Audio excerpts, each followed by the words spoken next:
Laudetur Jesus Christus. Praise to be Jesus Christ.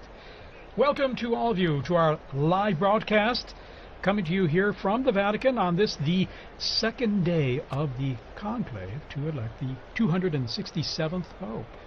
We're coming to you here from St. Peter's Square, where people are gathering from all over the city and indeed all over the world, sitting here to join in the square for what we like to call our smoke watch, or our chimney watch, followed by a smoke warning or a chimney smoke warning in terms of white or black smoke. We're waiting to see what smoke will come from that chimney of the Sistine Chapel, and if it's black, of course, that means that the cardinal electors have not yet found the candidate whom they've elected to be Pope.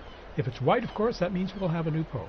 We'll be with you, accompanying you all throughout this time to give you the latest, and we'll also be going into the square there with some of our own reporters and staff on our English team here at Vatican News to talk to some of the people in the square there. And we'll also have guests here in studio. In fact, here we have with us Monsignor Robert Votillo from the United States. He's a consultant and advisor of the dicastery for promoting integral human development. He'll be contributing and offering his perspectives on things, but I'm also here with my co-host, and take it away, Kelsey. So my name is Kelsey Gussie, as Thaddeus Jones, my other co-host, said. And as he said, I mean, we will be watching to see what will happen with the chimney today. And we were actually talking beforehand about our other special guest that you can see on your screen. And what did you call him, TJ? What did you call him, Thaddeus? He's our friendly seagull, and I think loves being on camera all the time.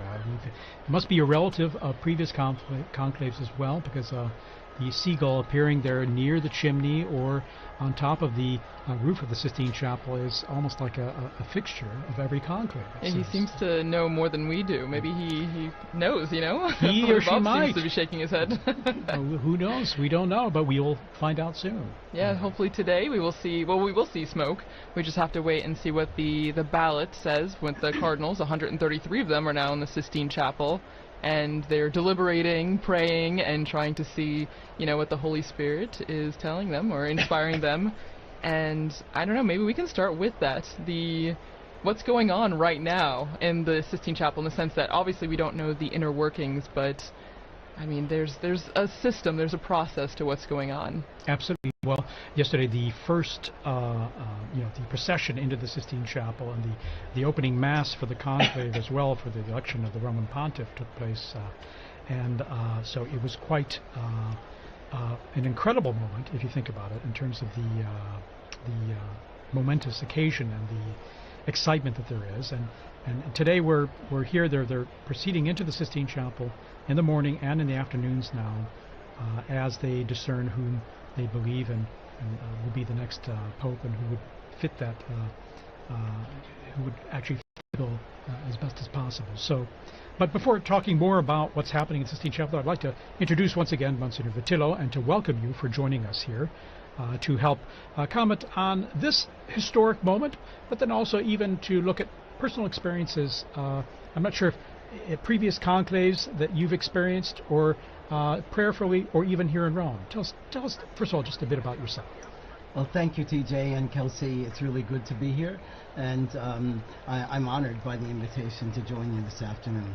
I've not been in Rome. I've worked for Caritas Internationalis during the when Pope St. John Paul II died, but I was in the Gambia doing training on HIV and AIDS there, so it was like getting snitches of the running back to my room to see if I could find out what was happening, and yet I think the fact that we have such a traditional approach always means that we know what's going to be happening. And I was thinking yesterday again as I watched the prayerful procession with the litany of the saints, and then there's so many prayers that we made. How different that is from other kinds of elections that go on all over the world, where the candidates are speaking at others, but here we were speaking to God throughout the whole time, and then also ask the saints to be our intercessors, and especially our Blessed Virgin Mary. So sometimes people say to me, do you really believe the Holy Spirit has a role in this? And yes, I do. I really do. And we were calling down that intercession yesterday. Well, and I think it's interesting. You said you were in Gambia? No, where were you? Yes, I was in the Gambia when Pope John Paul II died, and so when there was the election of Pope Benedict. And so, okay, Yes. Being outside of Rome, and then yesterday, Yes. with the start of the conclave, it's your first time in Rome. That's right. For Yes. a conclave. Yes. It's mine as well. I think TJ is the only veteran then here being in Rome. Yes. Well, I'm feeling kind of old here, but yes, this is my third conclave. I have another story, if it's okay. Yeah. When Pope Paul VI died, I was in my diocese directing a psychiatric treatment center for children. And so, there too, I was very busy and I didn't know what was happening. And then one of the more disturbed children came to me and said, "Father, we have a pope and he's Polish." And I said, "Oh, Billy, stop that. Stop teasing me, No, come. And he pulled me down to a television set, and sure enough, we had a Polish pope. No, it's the different perspectives, I think, that are really interesting, when you see the different areas of the world, like how you receive the news. In the States, it would have been different. You got the news straight on, but then in the Gambia, it was, as you said, it was hard to get little snippets of what was going on, and then now here you have the full coverage. There's no doubt the surprise element is what is really part of this whole process and reality, isn't it? And wouldn't you say that's one of the reasons too? We have people from around the world, Christian, non-Christian, who are tuned in to just follow this whole ancient and interesting process. Yes, and certainly that's the almost fun part. We know the tradition, we know how it's going to happen, but then having the surprise is a wonderful and a joyous moment then. Well, and now we're joined in the studio by Dr. Elizabeth Lev, who's an art historian, I saw a didactic consultant for the Vatican museums, and a sommelier. So, a wide-ranging portfolio. I like to think I try to wear a lot of hats, although maybe they get a little confused from time to time. Well, thanks for having us, and we were just talking about our experiences of previous conclaves. Do you remember where you were at the last conclave? This is my third conclave here, and in all three cases I was working with MSNBC, so I was up on the rooftops. And I have to admit, there were moments that on one hand you have this view from above, so you really have this overarching view of history, which as a historian, there's nothing more exciting than that. I mean, wow, it's happening right underneath me. But there were all those moments when I was so jealous of the people in the crowds, like when they were standing in the square. I remember my daughter talking about just the way the colonnade suddenly flooded with people after the white smoke came out. It was literally like watching just this incredible motion. Yes, I remember. It's a very unique experience. Well, And I can remember too, as well, 3 conclaves. It's amazing. But with the election of Pope Benedict, I was up there on the top of the colonnade. So looking at the basilica on the left side, there on top of the colonnade, there we had journalists accredited there, videographers and cameramen and all were all up there. And then also in other areas, and a couple areas in the square as well. But just the excitement of it all, seeing it from above, and being there in person is what's really incredible. Because the second conclave for Pope Francis there that I experienced, I was down the street, which was different. Even though I poked my head out the window and I could see all the way up the main avenue leading up to St. Peter's Square there, via the La Conciliazione, and it was part of the experience. But being there in the square was incredible. And just being there above, even when the bells were ringing for Pope Benedict, you really have a sense of how big those bells are and the sound they carry, and also the culmination of an exciting moment. We have a pope, and so and then as well looking at the central loggia of the basilica and seeing the new pope appear. So in a sense, it's a lot of excitement, a lot of good memories, and now I'd like to say what really strikes me about this this conclave per se are incredible high-resolution photography, drone photography, our Vatican drones, you know, providing us with incredible images here. And the super-duper high resolution. I mean, you can even see the little bits of cement and speckle. You know, maybe some patches need to be fixed there on the the roof of the Sistine Chapel. But it's providing us with almost an experience. You feel like you're there, even though you may not be right there physically. I have to say this is a little ironic, however, since most people know the Vatican for its incredible treasures of beauty and sculptures and paintings, and right now the calling card of the Vatican is a chimney that needs a coat of paint. And some new tiles, maybe. Yeah, and some new tiles. The least aesthetic thing we've got is what the world is looking at. Wow, that's a good, at least I see it as like an old and new coming together, maybe? I mean, we don't see the new, but I guess the new is the symbolic new Pope being elected. But you're right, it's definitely in need of a little extra loving, a little TLC. I was thinking more of like a metaphor. Like, between everybody gets very lost in all the glitz and glamour, and look at the gold and the marble and the paint and the color. And they really forget it all began a humble fisherman, someone who was not terribly aesthetically pleasing himself, who died in the most unaesthetically pleasing way imaginable and got thrown in a hole in the ground. The tomb of St. Peter, after being executed for a crime he didn't commit, was just a hole in the ground. And all of that beauty that everyone enjoys so much comes from that.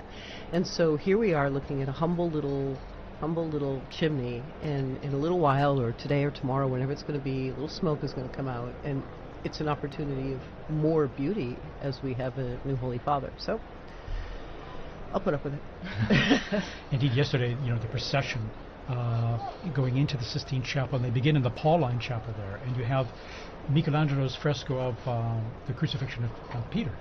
I mean, isn't that a powerful moment to live and experience for them, and reminding them of the origins of where this is, what it's all about, and the origins of the first Pope, Peter, and also how he gave his life in the whole mission of proclaiming the gospel, and indeed right here in this place as well. That's where he suffered martyrdom. Exactly, where the cardinals are driving across from Casa Santa Marta to get to the Sistine Chapel. They're driving through the site where Peter died, and in fact, it broke my heart yesterday. All of these, the beauty, as you were saying, the incredible resolution, the images. You're looking at these paintings. We've got kind of a lot of the media just sort of talking about, like, look at that front runner, look at this front runner. I'm like, look at those paintings. No one is ever going to see them. Stop and look at Michelangelo's last frescoes. And the most amazing thing is that that Pauline Chapel was used for conclaves. It was actually, it became the home of, I think, 4 or 5 conclaves. And when Michelangelo was painting that, he knew that it was likely that the space would be used for the conclave, and so that image he painted of St. Peter being crucified upside down, he lifts his head and he looks out, so that the newly elected Pope in the Pauline walks out, and all the way out there's Peter looking at him, telling him, this is the job description. A very, very powerful imagery.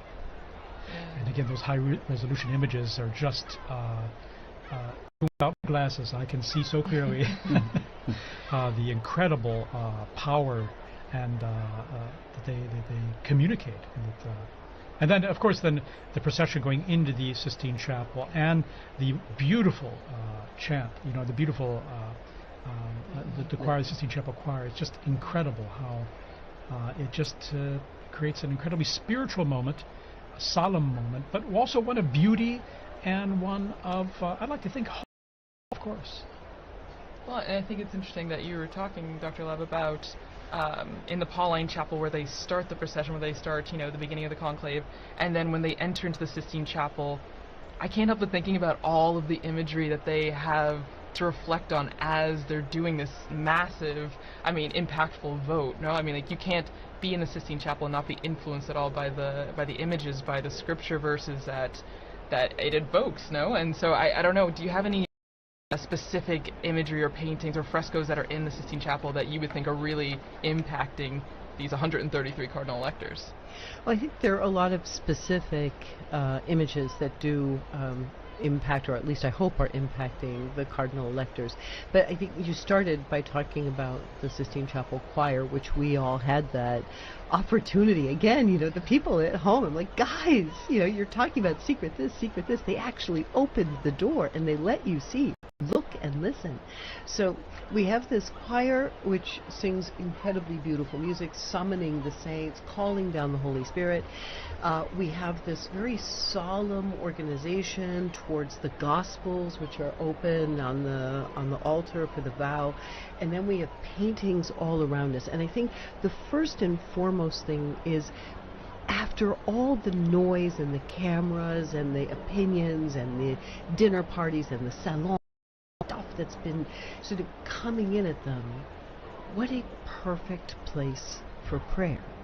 And then as they collect themselves, and I think now on the second day, sort of beginning to get accustomed to the space and accustomed to the routine, the painting that will probably come to the fore is the Last Judgment. It's the work that they must stand in front of, and each must stand alone, as we're all going to have to do it too, so it's not just them.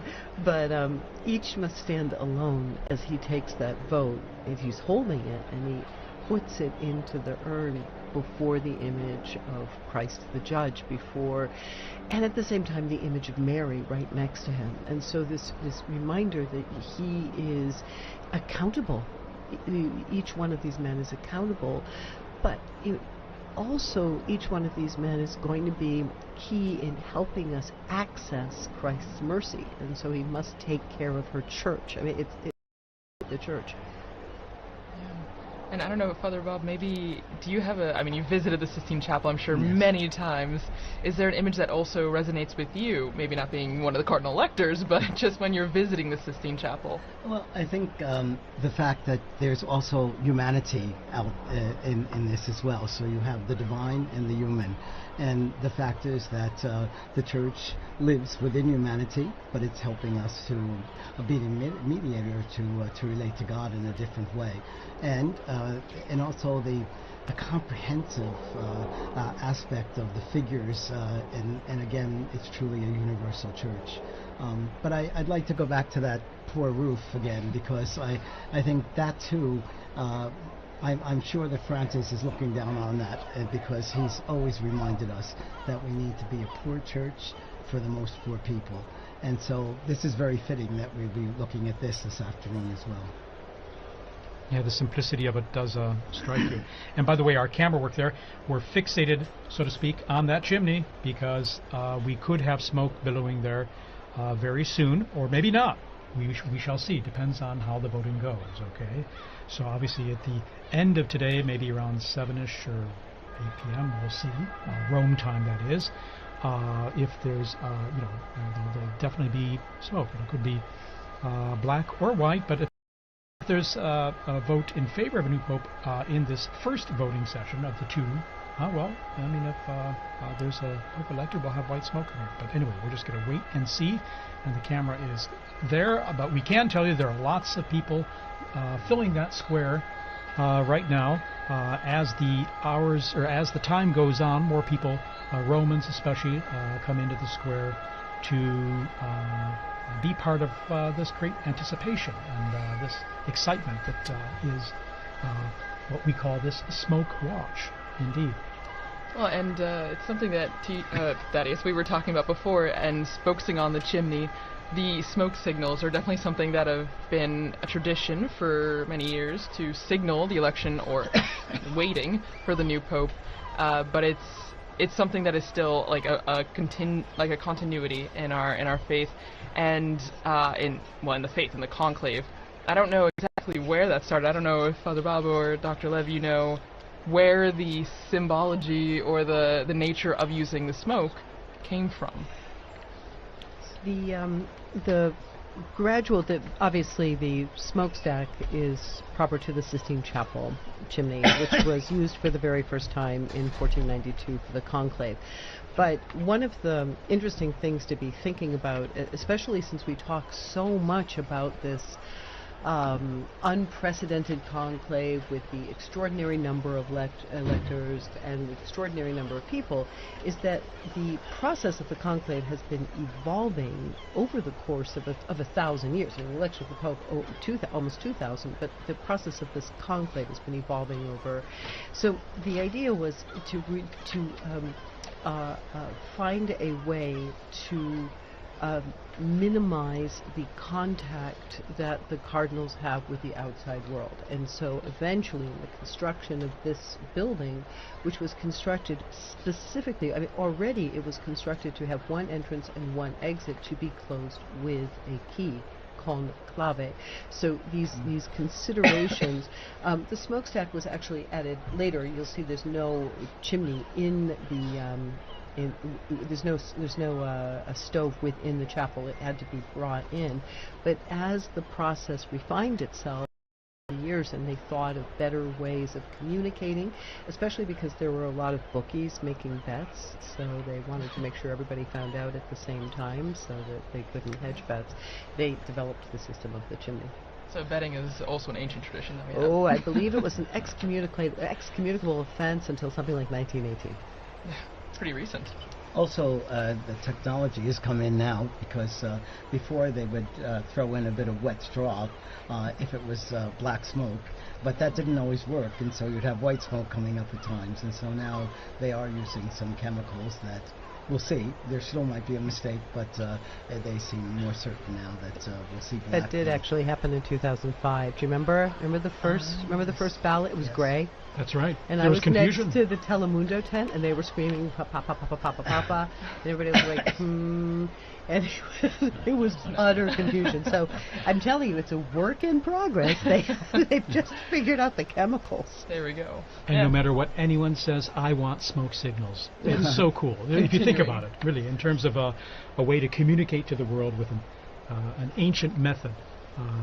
If we have a pope or not, a way to share that news. I mean, of course it gets tweeted, it gets sent out live around the world, but I think looking at a chimney, even in 2025, is an exciting way to live this whole process and to experience it.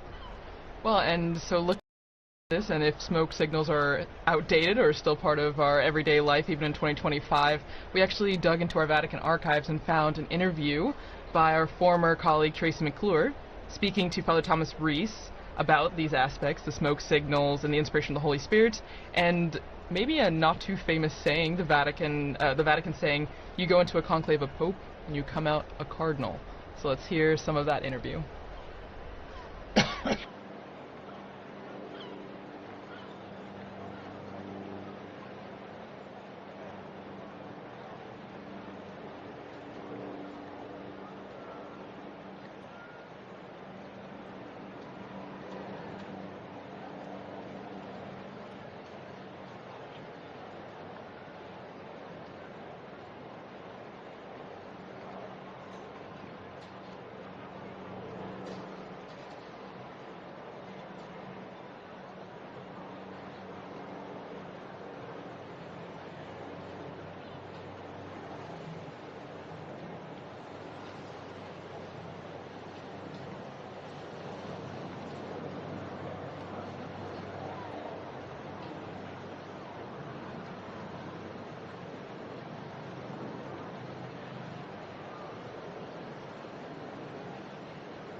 There we are. We're hearing some archive reports we have on how things work in the past and looking at a bit of the history of conclaves and all. We're back with you, of course, here live in St. Peter's Square, and we're looking at that chimney. Nothing yet right now, but we're going to go into the square to talk to our own Joseph Tulloch there, who's going to tell us a bit about the atmosphere with those in the square. Okay, we're probably going to go to him shortly. All right, we're not going to go to him right away. There are a lot of people in the square there, and one of the challenges is connecting with people in the square live because of all the people crowded there and the cell saturation that there can be of talking with people and talking to them live in the square. Okay, but he's our colleague Joseph there. He has sent us some comments of people there in the square, and we're going to hear some of what they have to say. He's collected some of that for us. All right, let's go to it.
That's Father Matthew Bender there, Legionary of Christ, sharing his experience of these very intense days, past 10 days, almost 2 weeks now here in Rome, and talking to our own Joseph Tulloch, who is got him on the line now. So we're going to talk to Joe here live, and just Joe, give us an idea of the atmosphere there in the square right now.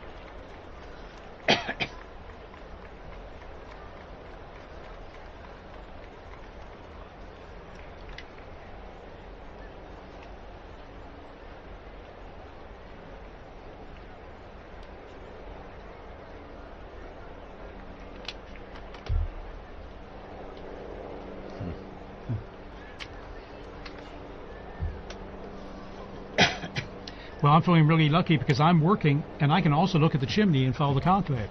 But Joe, tell me, are more and more people kind of streaming in there now as we're getting close to a possible smoke coming there?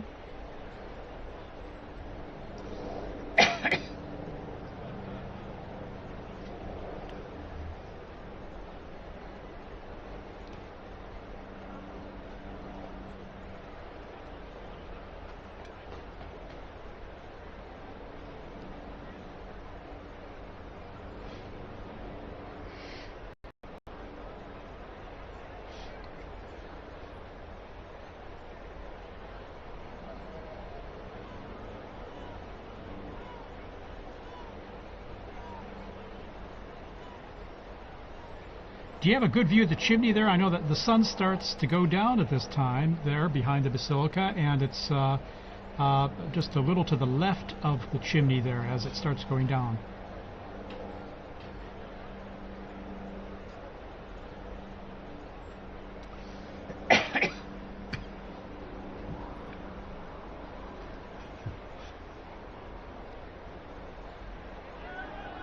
Well, I hope you have some sunglasses there too, because that sun is very strong. It's been strong these days, actually, as we go into the summer here. All right, Joe, anything else you'd like to add before we go back to you a little later?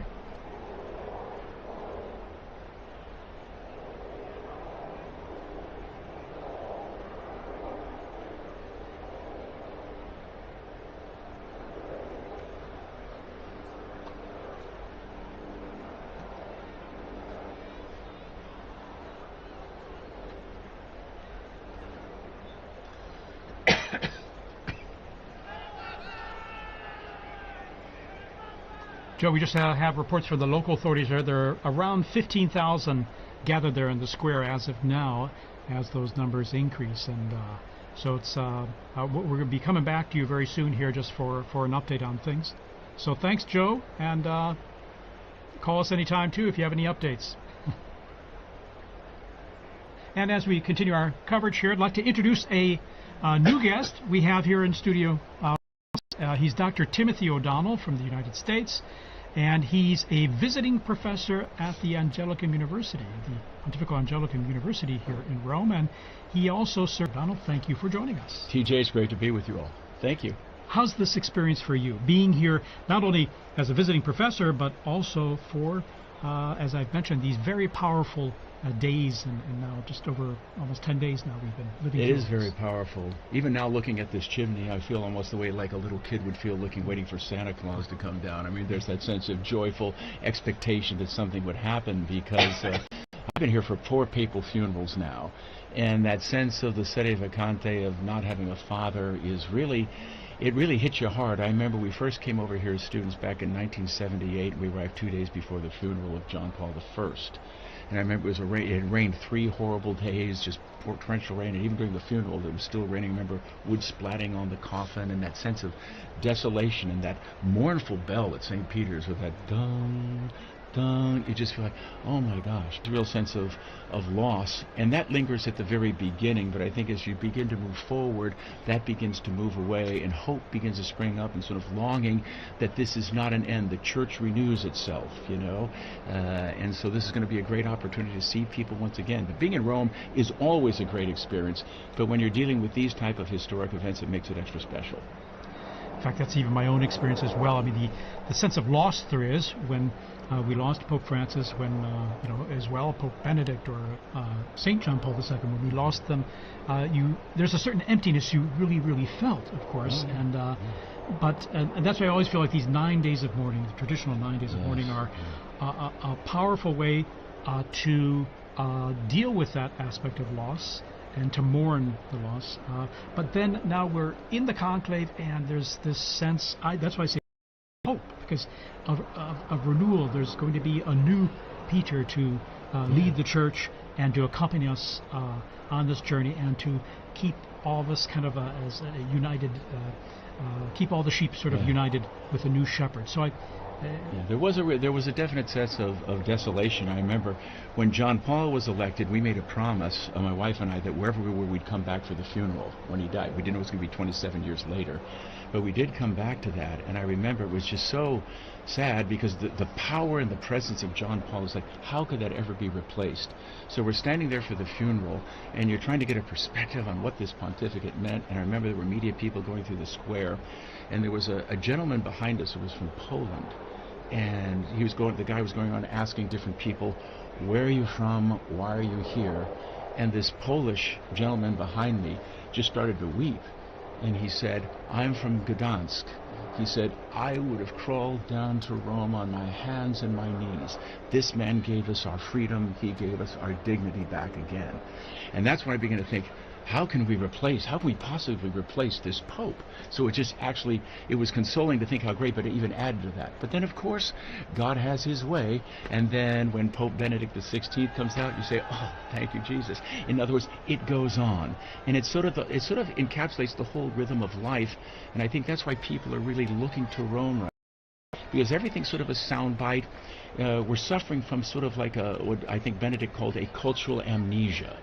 We don't remember who we are, we're confused about our identity, and oftentimes we're looking at things and we don't know who we are. But what's happening right now, you see something that is permanent, something that has not changed. Even the antiquity of smoke coming up from a little chimney signifying a transition. People are hungry to know who they are and to understand the meaning of the past. A lot of times we neglect history nowadays. I think it's something like 75% of college graduates in the United States graduate from college without ever taking a history course. That's devastating. So when you actually see this type of living history, I think people are naturally attracted to that. And that's why I think it is a great time for catechesis to talk about the longevity of the Church, the beauty of the Church, and the beauty and the richness of these traditions. And Dr. Lev, what would you say in terms of if you had your own students right now and trying to help, especially students maybe who aren't as familiar with the Catholic Church or these how these processes work, how would you contextualize what's happening here to them? Well, I agree with you, Tim. It's such an incredible moment to show the students living history. I mean, one of the things about the Catholic Church that I think maybe we take for granted but is baffling to the rest of the world and incomprehensible at times to students is the man that we are waiting for will be the 267th Pope in a direct line. Where do you find stability? Where do you find a groundedness, a rootedness that continues over the course of centuries through political situations, geopolitical transformations, natural disasters, you name it, and yet we are still here waiting for that next successor. And that, for what that builds into is when you look at a building like St. Peter's that starts with the hole of the ground where they buried St. Peter, you are looking at something that shows a series of monuments, one placed on top of the other in a all the way up to the top of Michelangelo's dome. And so the beauty stems from that continuity. It's this incredible story, this incredible lineage of the popes. It forms almost like the invisible scaffolding around which all of this beauty can be arranged. I think there's a theological message in all of this too, because all of the everything that we know and we believe in starts with Jesus, and he suffered and he died and he rose again from the dead, and that's the basic message of our church, and we've stayed faithful to that message. There may be debates about certain pieces, but that's the center of our church. And I was thinking a great deal about how prophetic it was that Pope Francis chose hope, Pilgrims of Hope, as the theme of this Jubilee. And shortly before he went to the hospital on February 11th, he released the World Day of the Message for the Sick, the Day of the Sick. And the themes he touched in that are the very things that Doctor was talking about, and you're talking about, Doctor, as well. That suffering is part of our humanity. Christ overcame sin and death for us, but also that through suffering so many times we find much more meaning and we find true love. The kind of love that Jesus has for us, we can give to each other as well. And I think those were themes that he must have been thinking about, because he already was not well when he released that message. Well, that final moment, we were there on Easter Sunday, when after he spoke with great difficulty, but then they put up on the monument, he's coming down, and the excitement of everybody, he's actually going to come down. Couldn't believe it. And I had a son and daughter here with their little baby, and the family, it's going to be blessed by the Pope.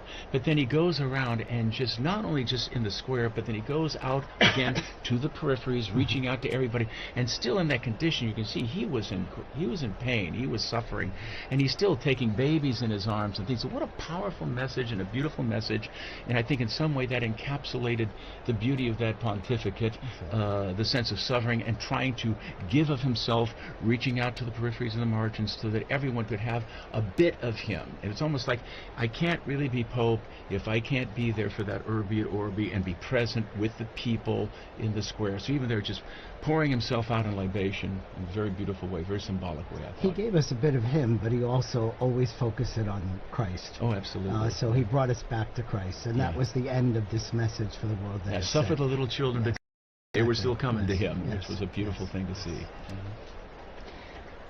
I would imagine, too, in this day and age, too, we're unfortunately marked by so much polarization and so much vitriol, whether it's in social media, whether in the dialogues we have today, they are so divisive, unfortunately, and receive the most attention, not the times when things are working and all that.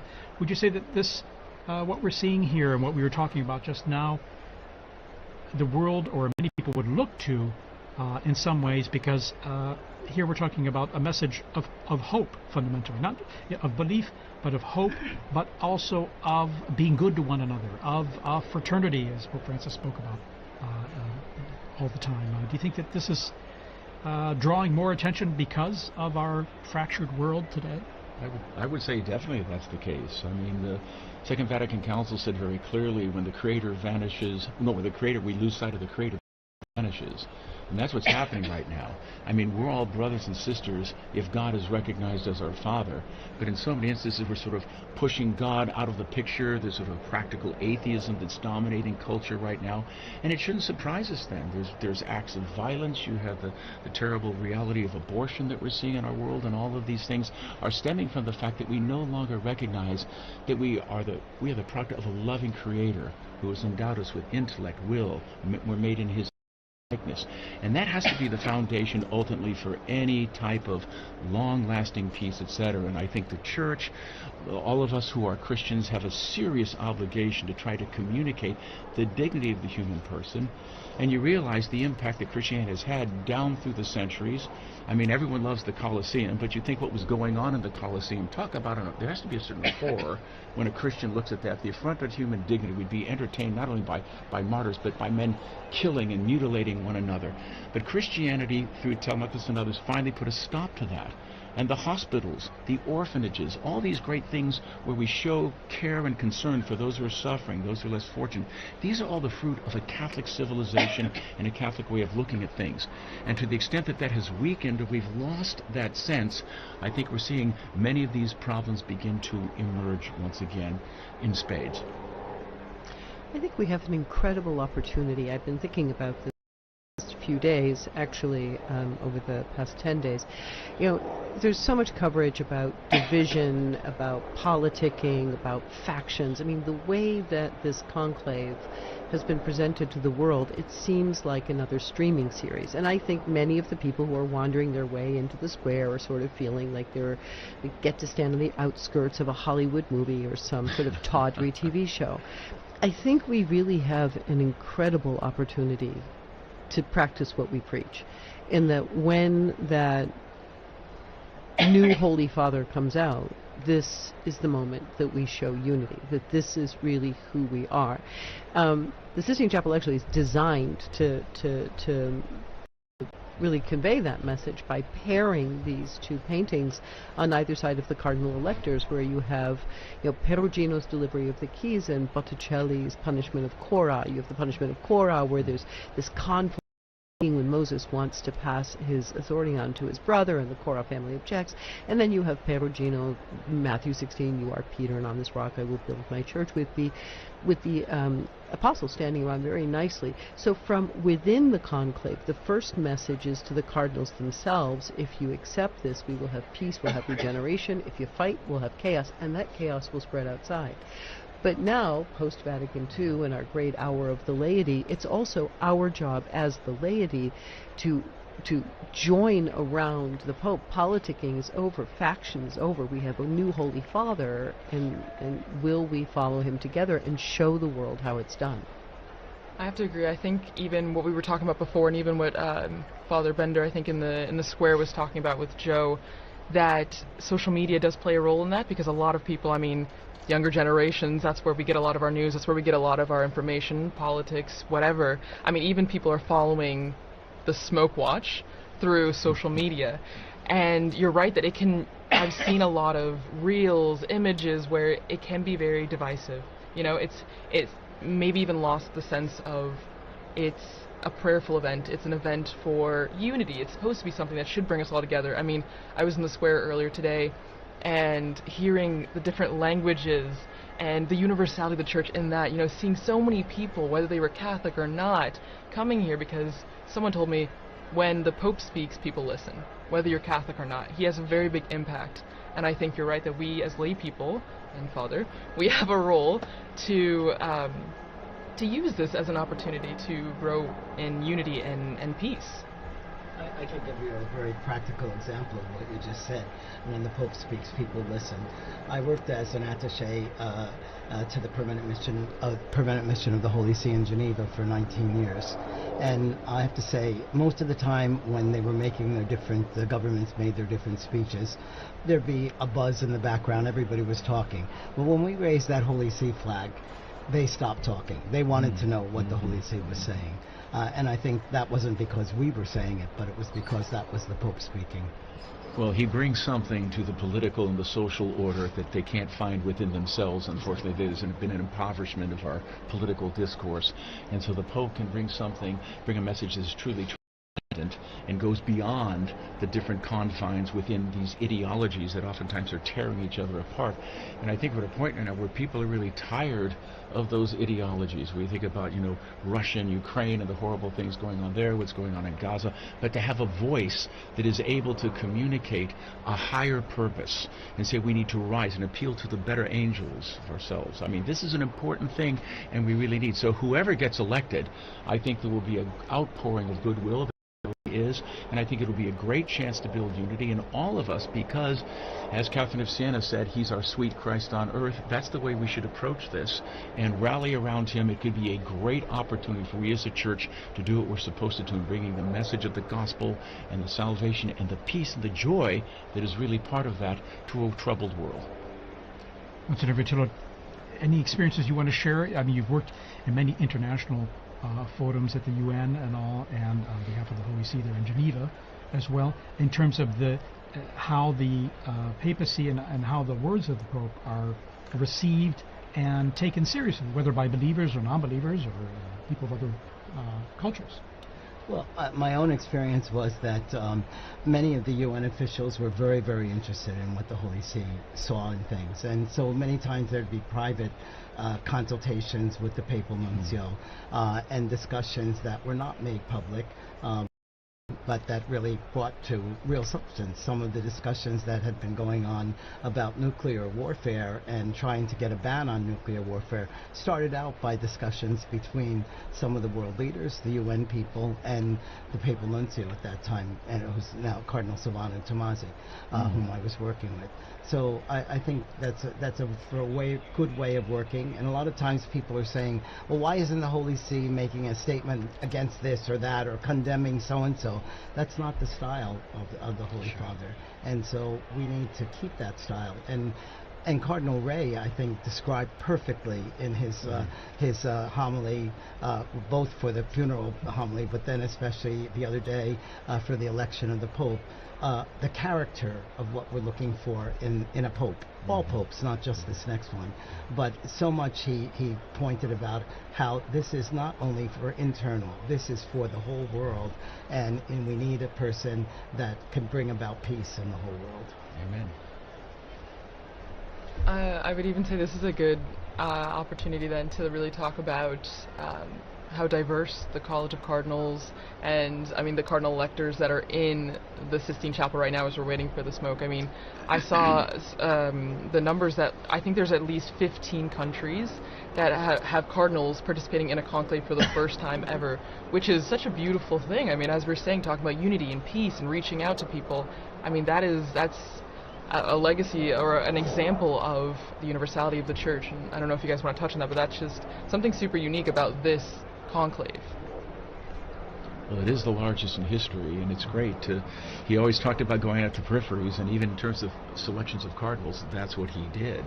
And so I think there'll be definitely a certain richness that we have in this particular conclave, that there are so many cardinals from so many different diverse parts of the world, some which may not have been represented within the College of Cardinals before. So that'll be part of, I think, Pope Francis's legacy.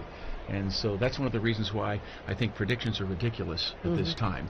They generally are. I remember when John Paul got elected, we had a sheet of newspaper with 30 of the top candidates, and there was no Karl Wojtyła in that list. And so if it was true then, it's even more true now.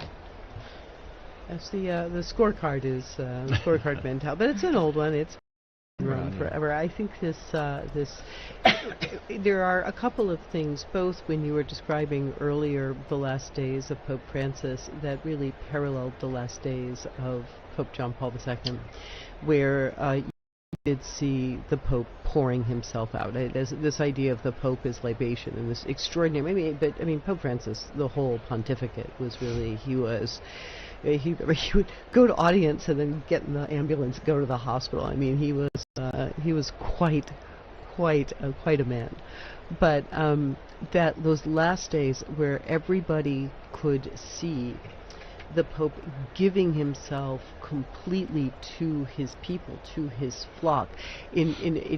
First of all, in a world where we're getting very confused about age and the value of people as they are older, I think that's a beautiful parallelism. The visibility of suffering, that instead of it became something for people to really feel and experience.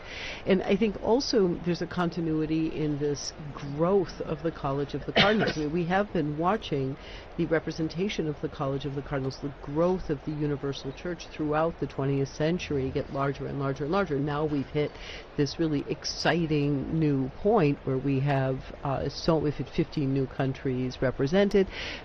We have voices from all over. But again, the plan was always that, and it really shouldn't be surprising. Forgive me if I bring everything back to art, but it's the only thing I know. But it shouldn't be surprising because, I stand in that Sistine Chapel shoulder to shoulder with people from all over the world. And they stand in that space where you have the invisible beginnings up on the ceiling, you have the invisible endings in front of you.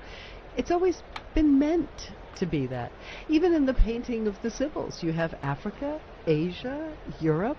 The Church has always been reaching out, and thanks to the new technology, thanks to transport, thanks to geopolitical transformations, this Church is more effectively able to leaven in the furthest peripheries of the world.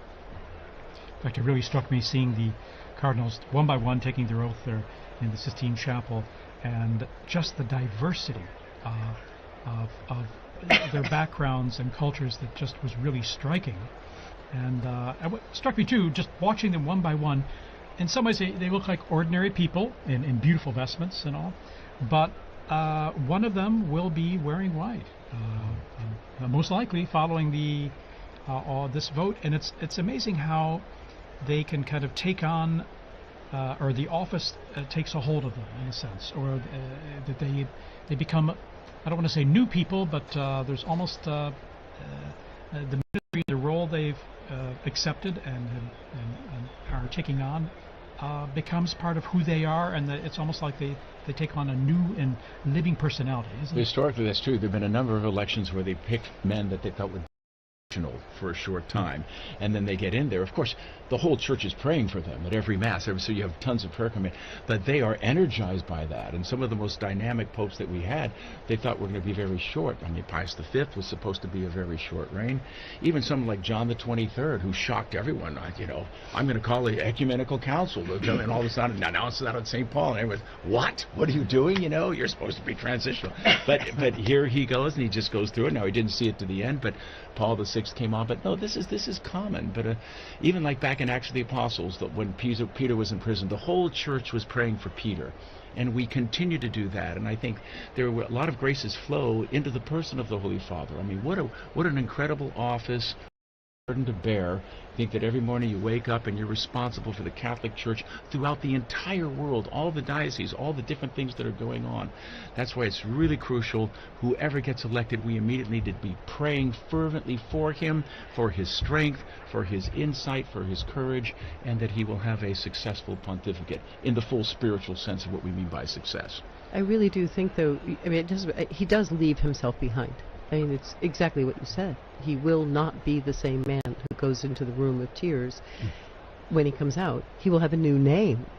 Everything gets left behind in that little room. His habits, his friends, his usual bedtime. It all goes away as the new man with the new name comes out. And he comes out. What do we see him wearing? We see him in that white cassock. I mean, he is literally, it's like the baptismal new returned, and then that red stole, that it's just this heavy red stole. I always see people looking at it like, oh, like you sold that thing, you could probably blah blah blah blah blah. But I mean, look at it. It's not an accident. They got plenty of light polyester stoles. You've got this brocade blood red. This is the burden. This is what he has to carry. So we see him walk out there, not pizza ball or tagle or whatever the name of people that throwing. He's not that person anymore.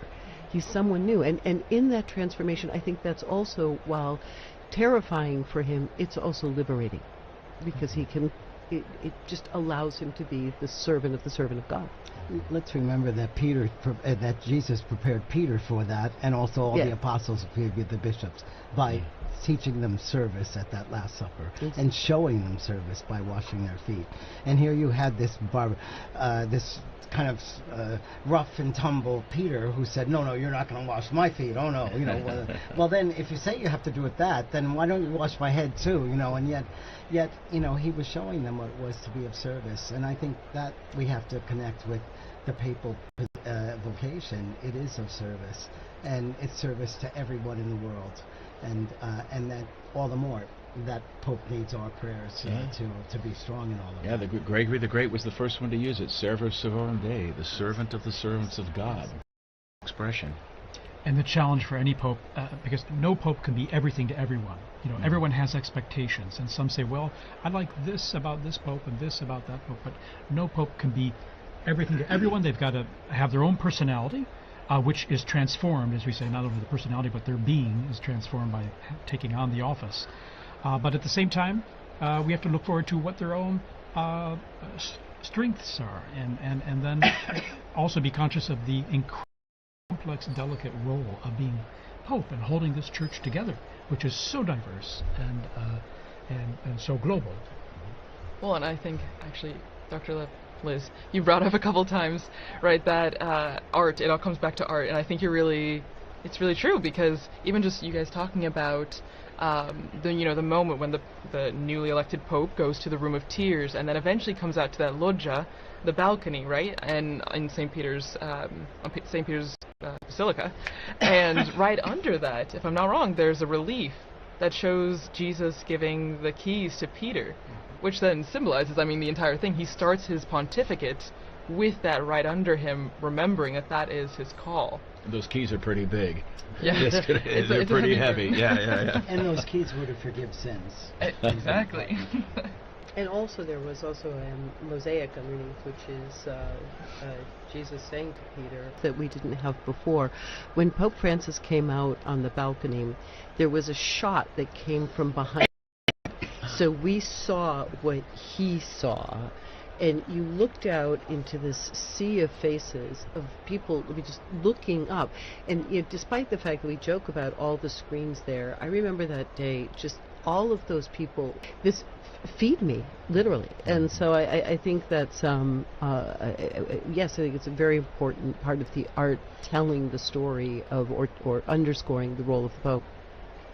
One of the beautiful things about Pope Francis that night also was, I remember he reached out to everyone and said, "Would you please pray for me?" And then there was a really about maybe 15, 20 seconds of silence, and everyone in the square, everyone had their head down, and they were praying for him. And so that sense of receptivity was not only was there to impart, but as a brother in Christ, he was receiving as well, which is always a sign of humility, the willingness to receive. So that was a beautiful, precious moment at the beginning of that pontificate as well.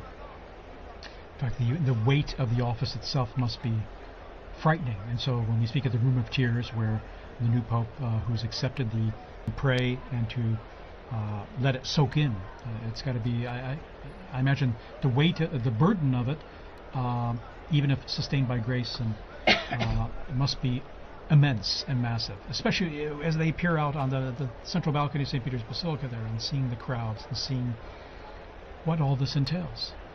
I remember the day after Benedict was elected, he met with a group of Germans who had traveled there, and he referred to the whole conclave experience. He said, "As the guillotine continued to descend," and I just think, oh my gosh, this poor man. I mean, that's why your heart, it has to, whoever it is, your heart has to go out, because life is going to be very, very difficult, very, very difficult change. Like he said, there's going to come a time you will be bound and you will be led where you would not go.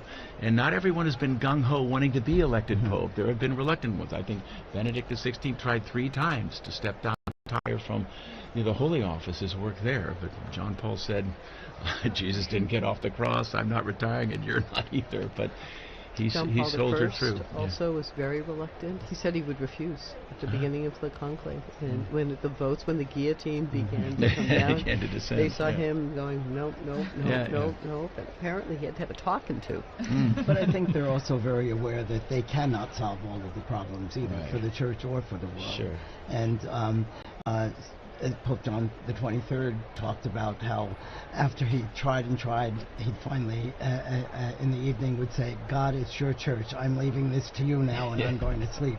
So I think that's the kind of thing that they have to learn and practice as well. Absolutely. Okay, we're going to take just a brief break here with a little music. We're still under a smoke watch. Okay, there's not a smoke warning yet, but there could be very soon. Who knows? So we'll be back with you in just a minute or two here to continue our coverage. And by the way, now 20,000 are gathered there in St. Peter's Square, and the numbers are increasing.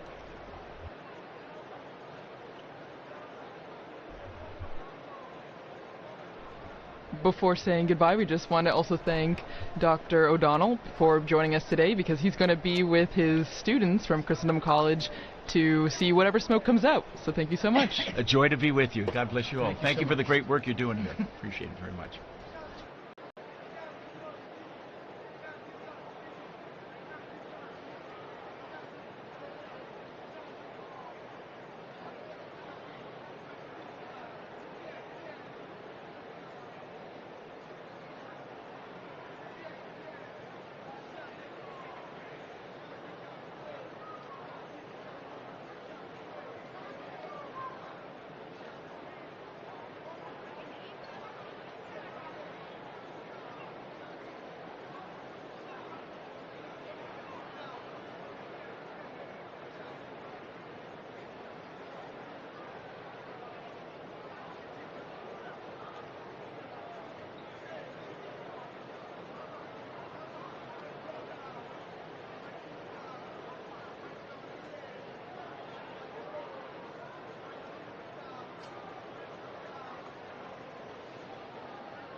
So after that wonderful little break, we have information that the numbers in the square continue to rise, and just looking back, I want us to think about where we were the last conclave, or the last couple of conclaves, because as we were talking about before, times have changed, but the smoke remains the same, the chimney remains the same. But do you guys all remember where you were, let's say for the conclave that elected John Paul II?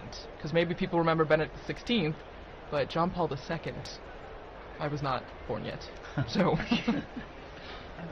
I just have no memories. I read in 1978. I was an age that was not good at outward contemplation and much more into perhaps who was the most interesting pop band of the time. So I just sort of found out at school. Also, I mean, to the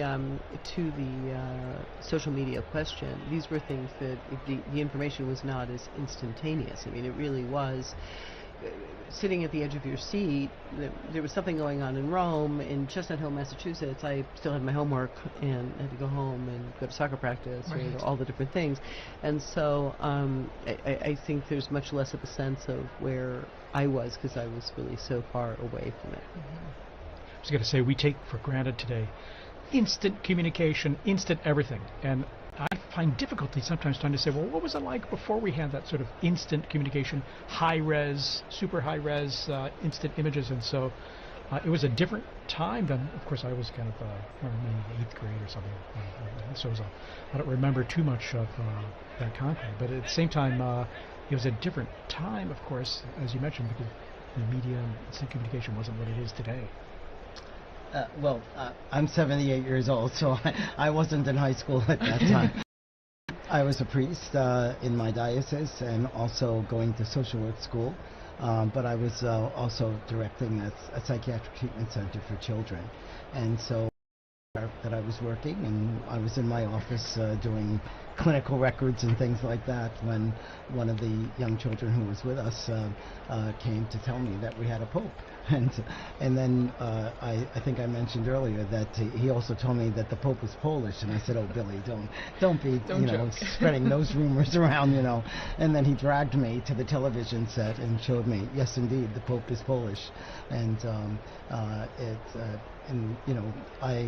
I didn't have the time to go sit and watch television in those days, day or night, but it was a wonderful experience to know that we now have a pope. But even to ask, how about a month before that? When, because there was an election just before that as well. Well, you were talking about John Paul II. And then John Paul John Paul I. So, yeah, sorry. No. If I can rewind even a little more. Yes.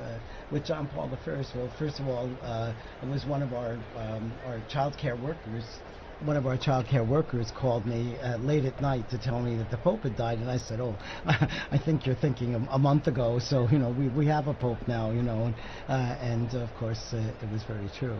And then it was when John Paul II was elected that I was telling this story. Yes. Well, and so we'll go back deep into the archives of Vatican Radio, and we'll look at a conclave that none of us, I think, were around for. But before we do that, we want to say a special thank you to Dr. Liz Lev for being here and sharing such amazing insight into art history, and how that plays a role in the conclave even today.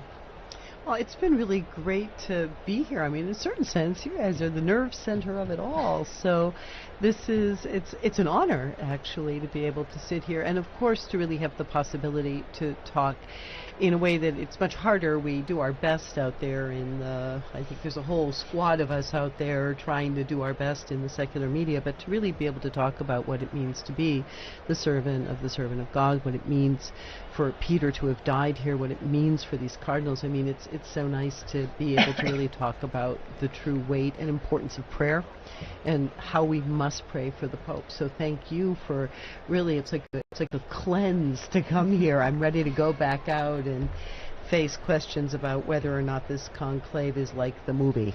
Yes. Oh, yeah. The hot topic of the day. At the same time, I often think sometimes the movie or even other media productions can offer an opportunity to say, okay, yeah, you saw that, you read that book, but in reality, this is how things unfolded in history.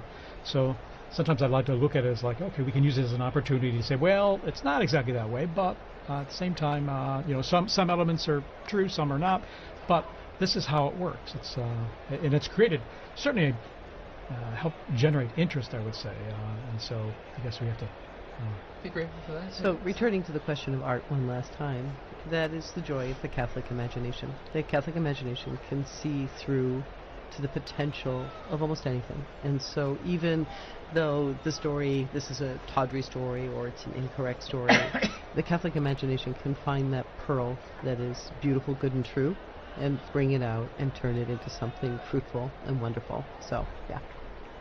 Wonderful. Thank you so much for being with us here. And so we will launch into this old interview that we have from our former colleague, Veronica Skarsbrick, with Father Martin Nolan, the one-time Prior General of the Augustinian Order, who was actually in St. Peter's Square when Cardinal Angelo Roncalli was elected to the See of Peter on the 28th of October, 1958.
We have smoke in Peter's Square now, so we will come back, and it looks to be white. We have look at that smoke streaming out.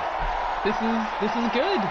This is incredible news here, coming up here on 6:08 p.m. here in Rome at the Vatican, and we have white smoke streaming out.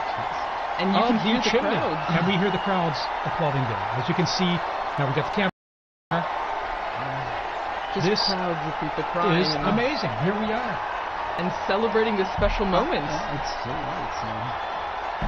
There was a brief moment where we were a little unsure, but it is confirmed it is white smoke. We have white smoke here. A smoke warning. A smoke And warning, that's you're no white longer smoke. watching.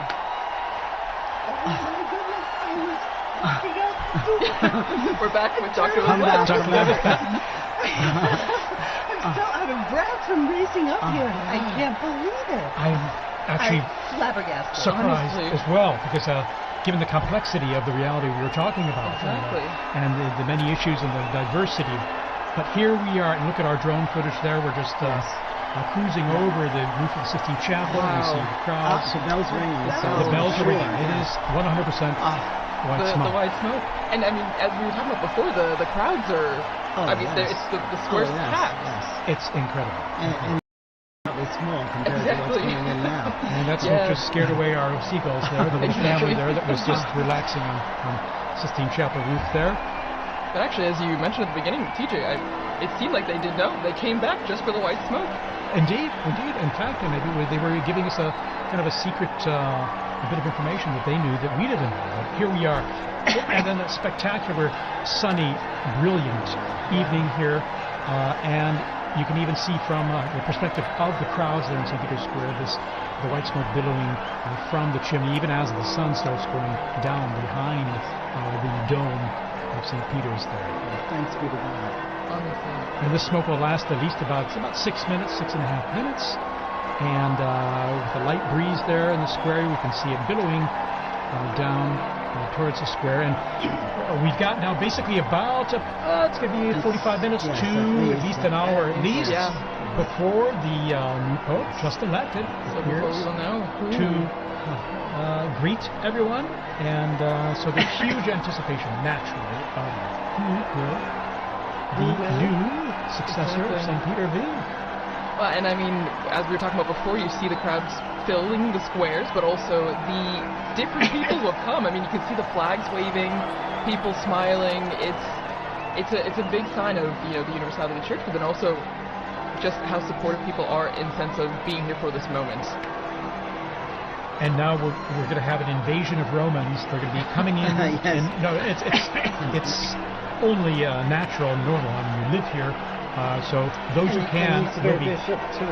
What's that? He's their bishop too. And of course, he's their bishop. There you go. And so they're going to be streaming into the square now. It's going to be filling up. It will make for some interesting traffic around my house because if my recollection is correct, when they couldn't get any further, they just to the road. So And there you are. They were, you know. they were just there. Just stop in, the car. in the road. But, Oh my you know, goodness. there's nowhere else to go. That's It's true. over here, That's so- true.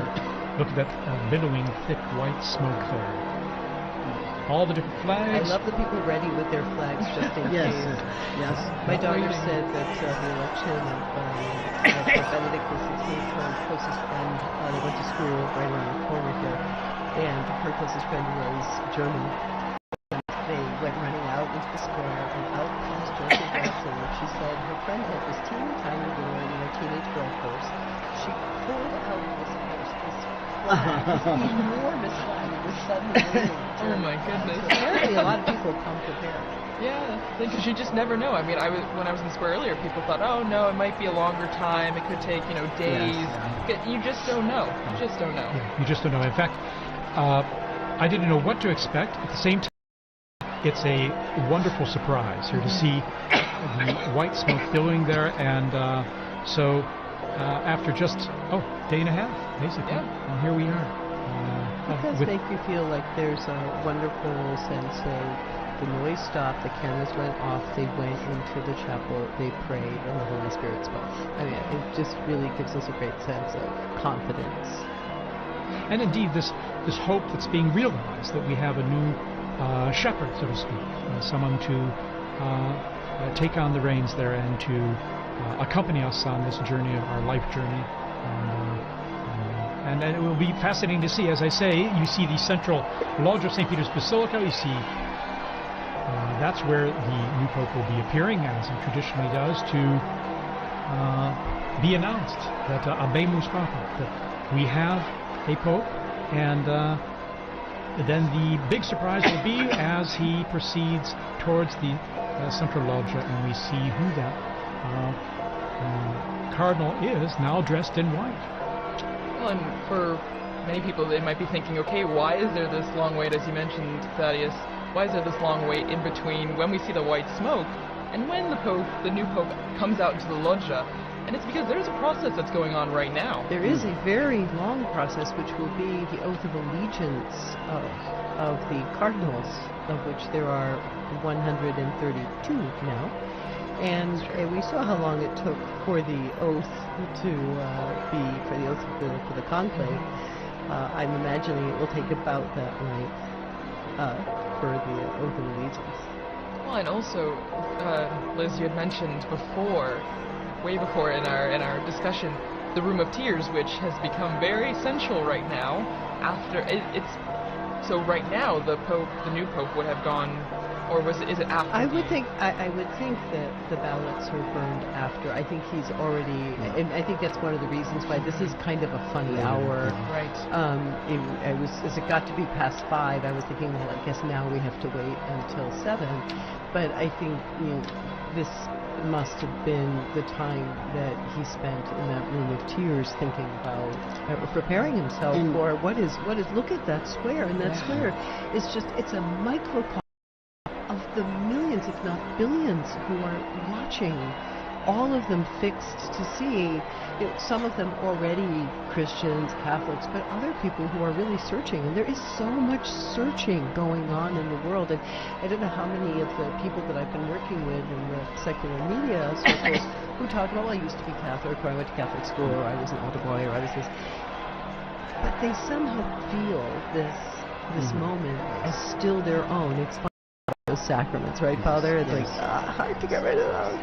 And so he's also the father to those people, and to all the others who don't even know that they're orphaned yet. So all the people we pray for on Good Fridays. Exactly.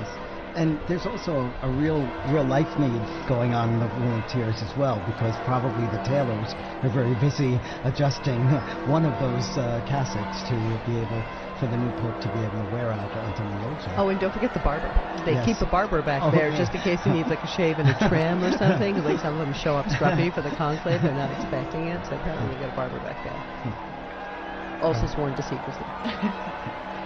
But these are incredible moments, aren't they? You know? Wow.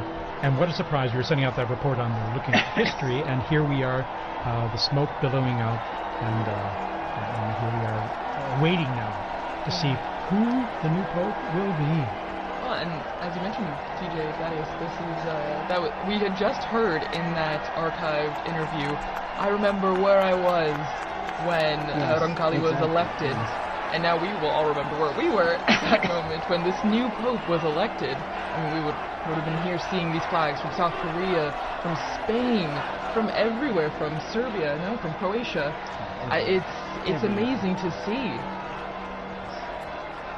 I'm old enough that I actually saw Papa Roncalli here at a general audience, yes. I came as a child and was brought to the audience, and there he was being carried in on the sedia gestatoria, and he really was the smiling, good Pope John. I mean, he was just so warm and loving. Sure. Well, and as we're waiting for the moment when we will meet the new Pope for the first time, it's just a moment of reflection, I think, also, as we were talking before, the impact and what the significance means. And I mean, just thinking about, there will be one country, one group of people that are in the square thinking, that's someone from my country, or that's someone that I can, relate to, because it will be someone who is from potentially a country that's being represented right now with the flags waving. Indeed. And the process begins when the official announcement in Latin is made that we have a new Pope, and he appears on the balcony, offers his own words. Okay, we're going to go straight away here to Joe Tulloch, our co-worker and colleague here in the square. Joe, tell us about what it's like down there in the square. You're there among the crowds.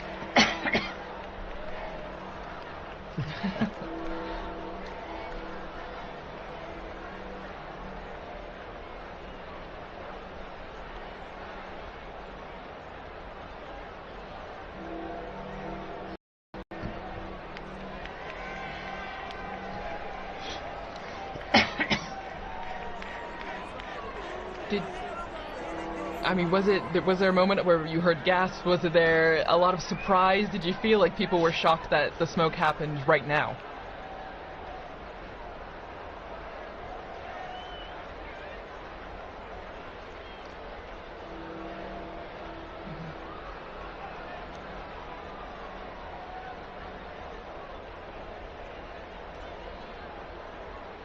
How about yourself? Where were you when that smoke started coming out? Because I think many people were assuming it would be a little later when the smoke would come, whether white or black.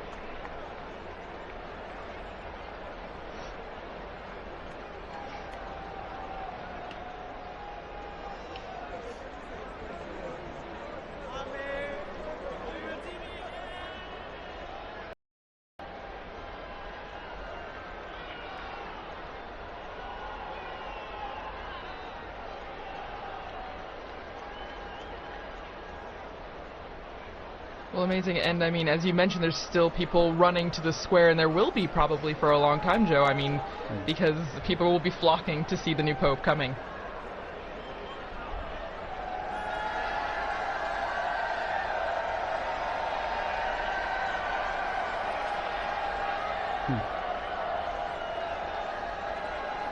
Oh, wow.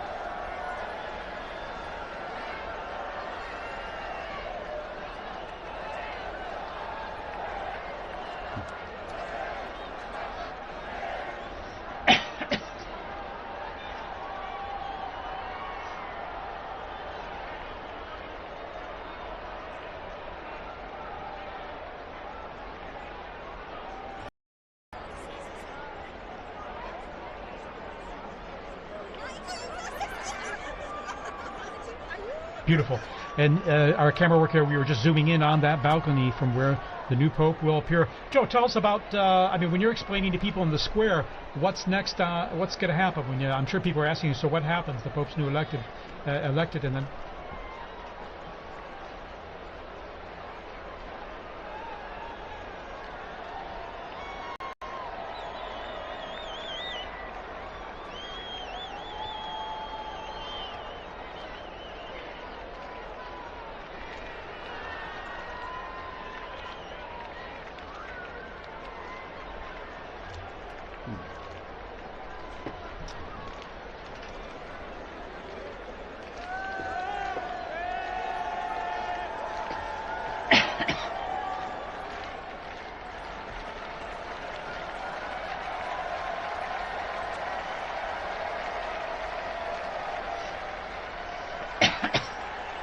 And Joe, how about yourself? You're going to be there for us, aren't you?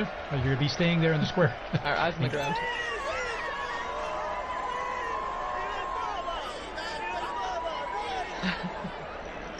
Fantastic. And you'll be telling all your friends about this experience you're having here right now in the future, I'm sure. Well, thanks so much, Joe. The square there.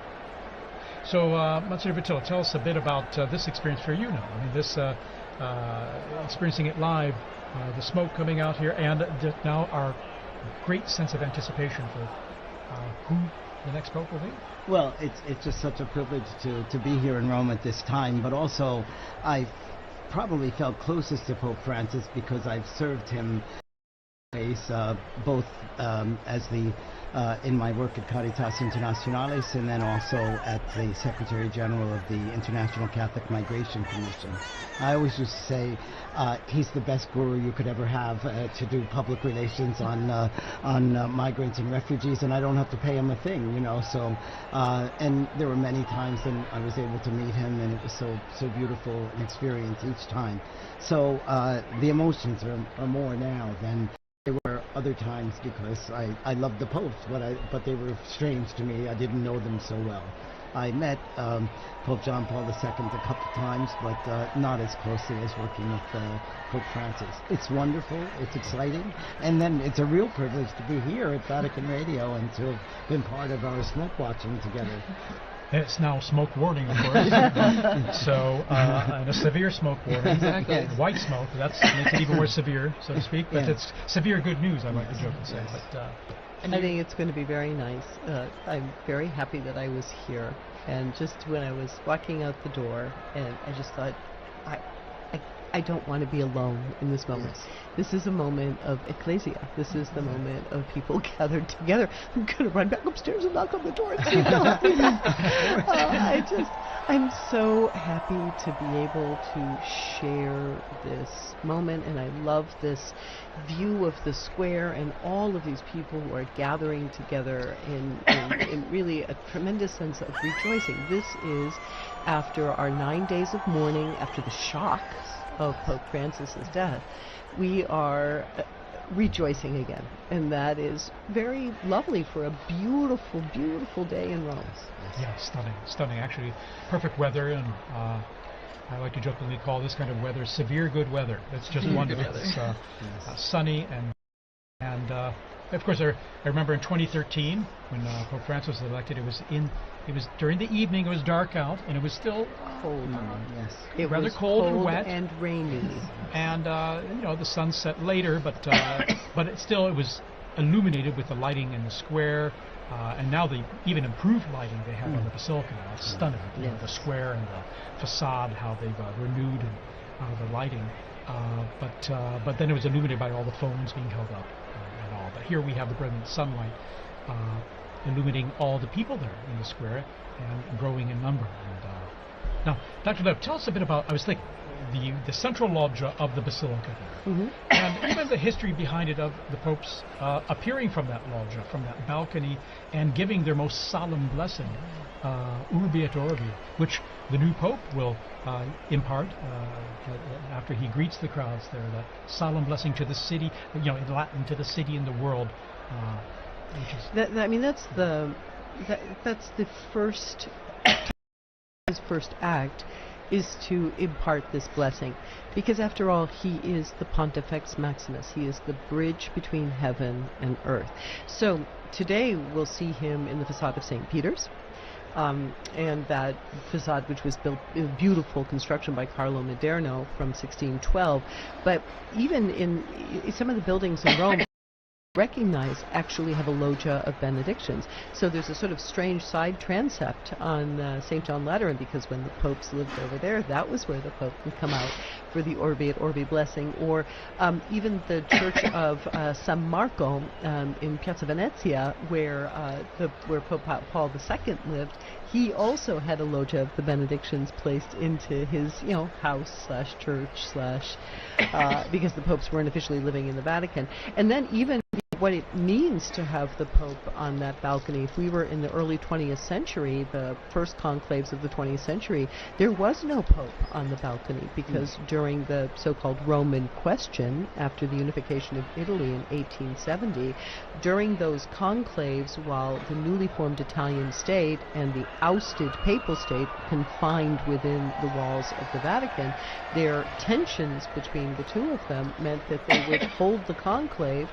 send out some smoke, but you had to wait in order to, you would not see the Pope appear in the square. And so when Pius XI appeared in that loggia, it was already a statement that things were about to change. So it's a very, very, very exciting moment.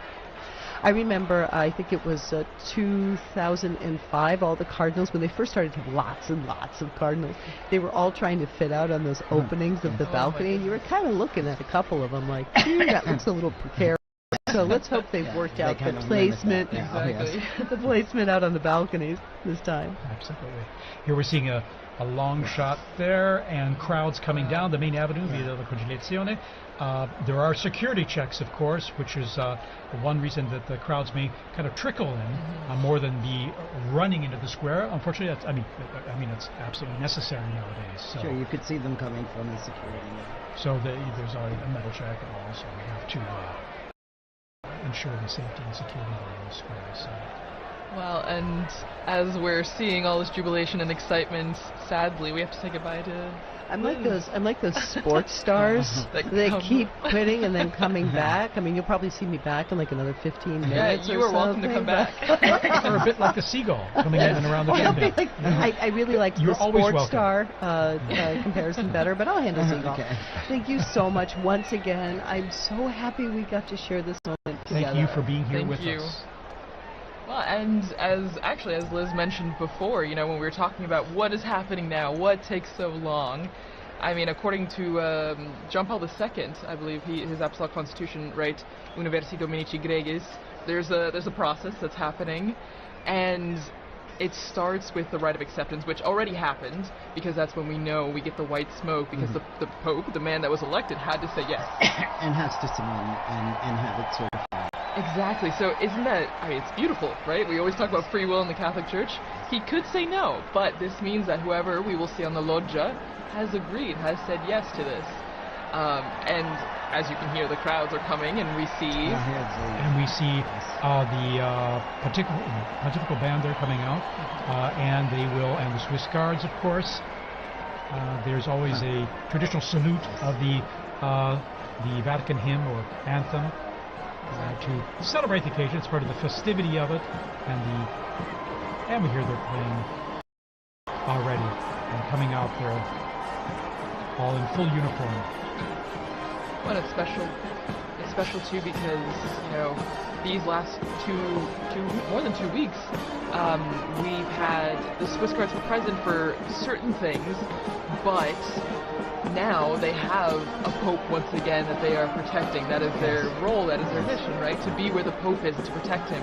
And so this is extra special because now we see them coming out again to the piazza because we will have a Pope. Yes. You know, I live with 21 other priests and residents. All of us work in the Curia. And we've been sharing at breakfast how hard it is in the morning when we're celebrating Mass, and there's always a prayer in the canon of the Mass for the Pope. And, you know, we now have to skip over that. And it's like your tongue doesn't stop, you know. So now we can pray. Exactly. Well, so again, the bands here will be coming in and playing the anthems, the hymns when the new Pope appears, just like the Urbi et Orbi on the Easter, Christmas, or solemn occasions. That's right. And so it's to be expected at this time, and we'll probably have another, it's at least a half hour before earliest the new Pope will appear from the Second Vatican. But also during this time too, there will be prayer too, and certainly the new Pope will be praying, but also the cardinals will be praying with him too. And we will all be praying as well. Everyone in the square will be praying exactly. around the world. All of you watching and listening from home, will you join in prayer as well for this moment?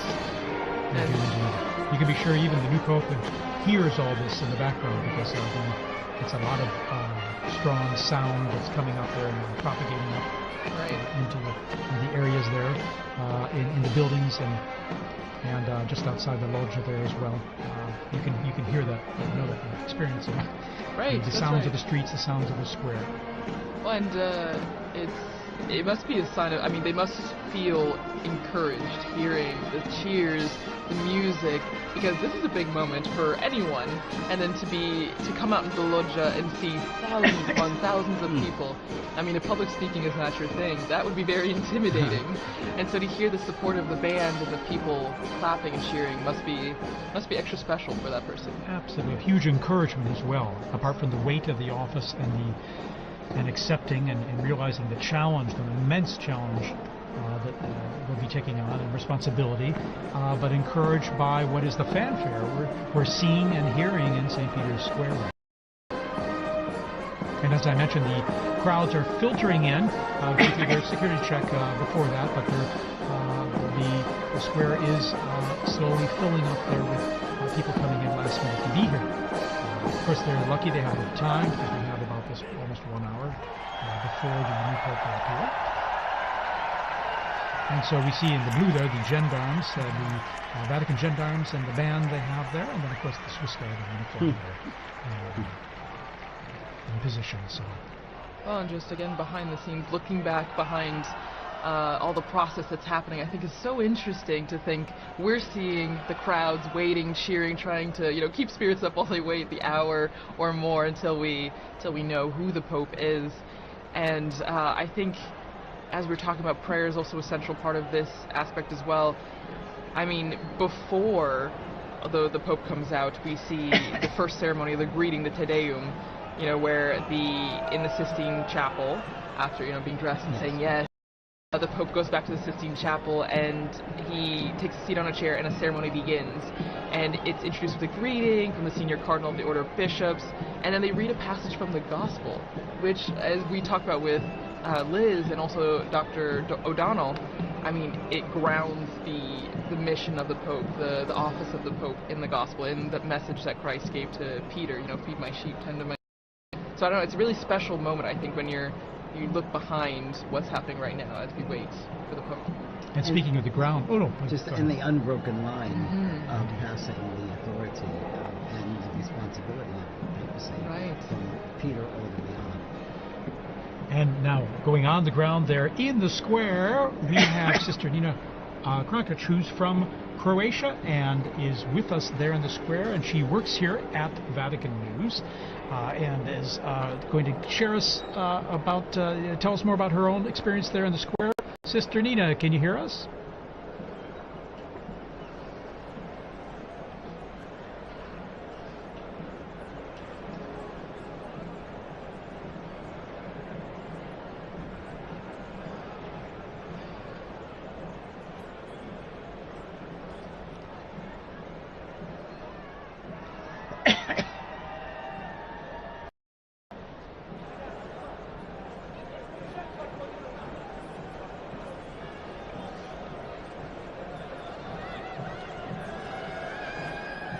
Sister Nina, you must have run out of the building there to get there in the square, because I mentioned the crowds coming in now there's got to be some bottleneck there, isn't there?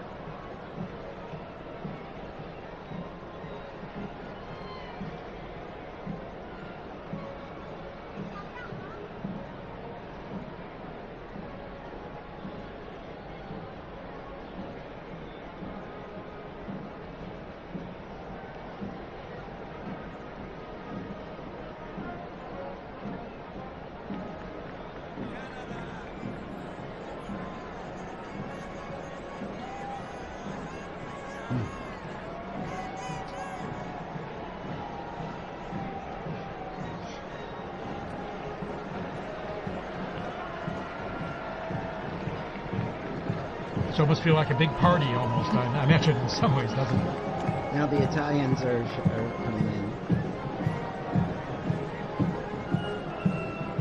And we can hear the bands there. We see the Italian Carabinieri band that's coming into the square as well. So I imagine it's adding to the festive atmosphere you're living there. Listen.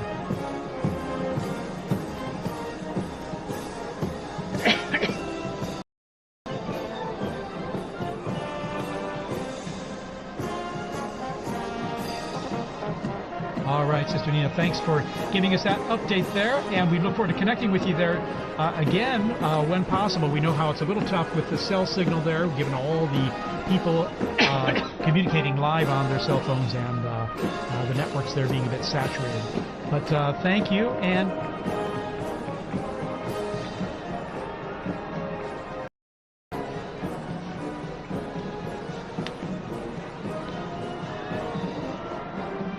wonderful.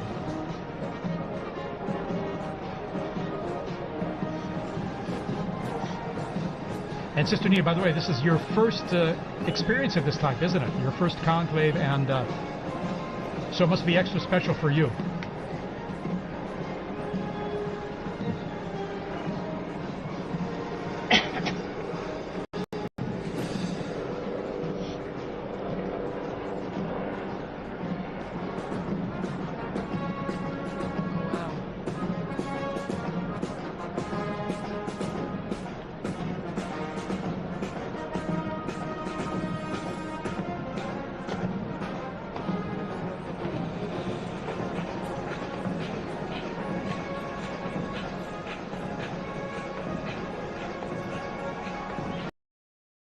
Wonderful.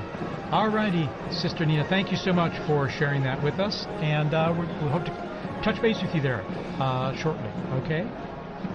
All right, in the meantime, good luck getting in the square there. Well, and continuing, as we mentioned before, the atmosphere, but also what we're seeing.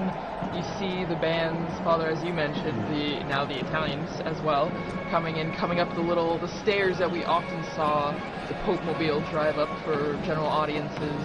And shortly, we're not sure exactly when, but when the Pope comes out, there's a formula that is said in Latin, and for many of us, we might not have studied Latin in school. I mean, my Latin is quite rusty, so I don't know if maybe, Father, you know a bit more about what's going to be said, and for those who might not know, what is the formula? What is said? Well, it says the proto-deacon, and it's Cardinal Monberti is the proto-deacon right now, will come out and say, I have an announcement of great joy, and then he says, we have a Pope, Habemus Papam. I saw some signs there and they didn't have the correct conjugation of Papa, but that's okay. The fact is, the news is and it's almost universal language now in terms of communicating the fact that we now have a Pope. And then after that, he announces the name. The name, yes, in Latin. And so I'll tell you a funny story of that too. A friend of mine was in the square when Paul VI was elected, and he was standing.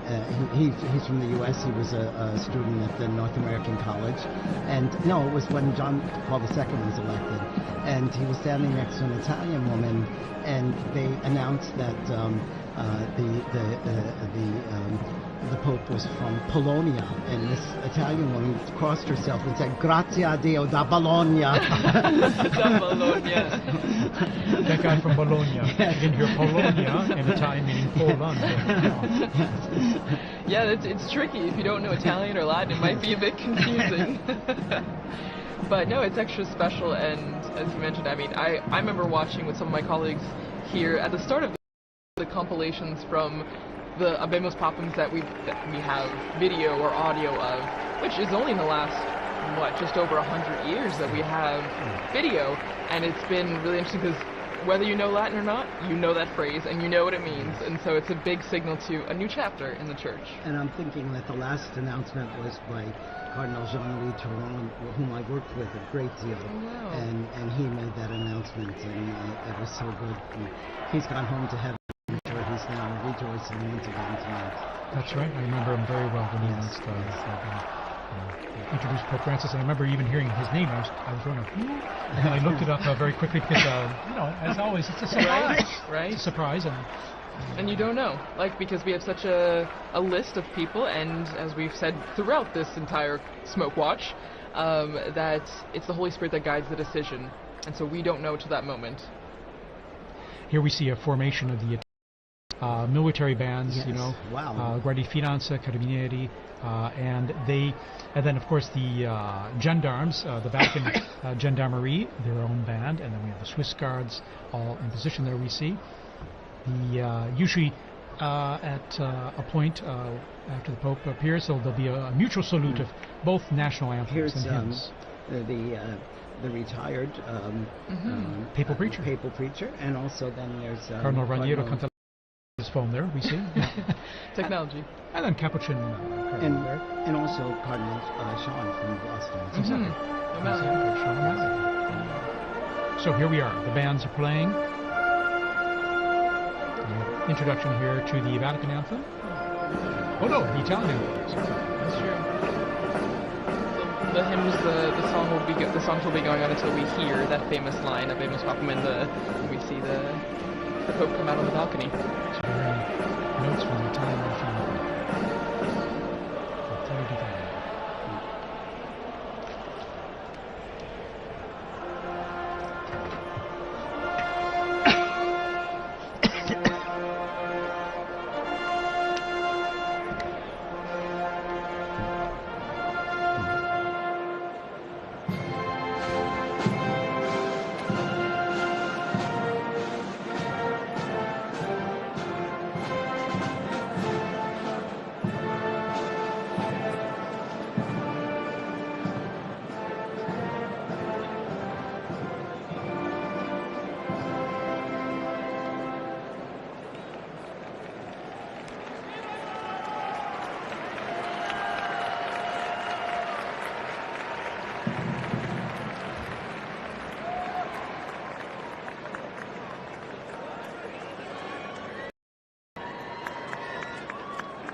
And we've just heard those, the Vatican hymn and then the Italian national anthem played, mutual salute between the two groups of bands.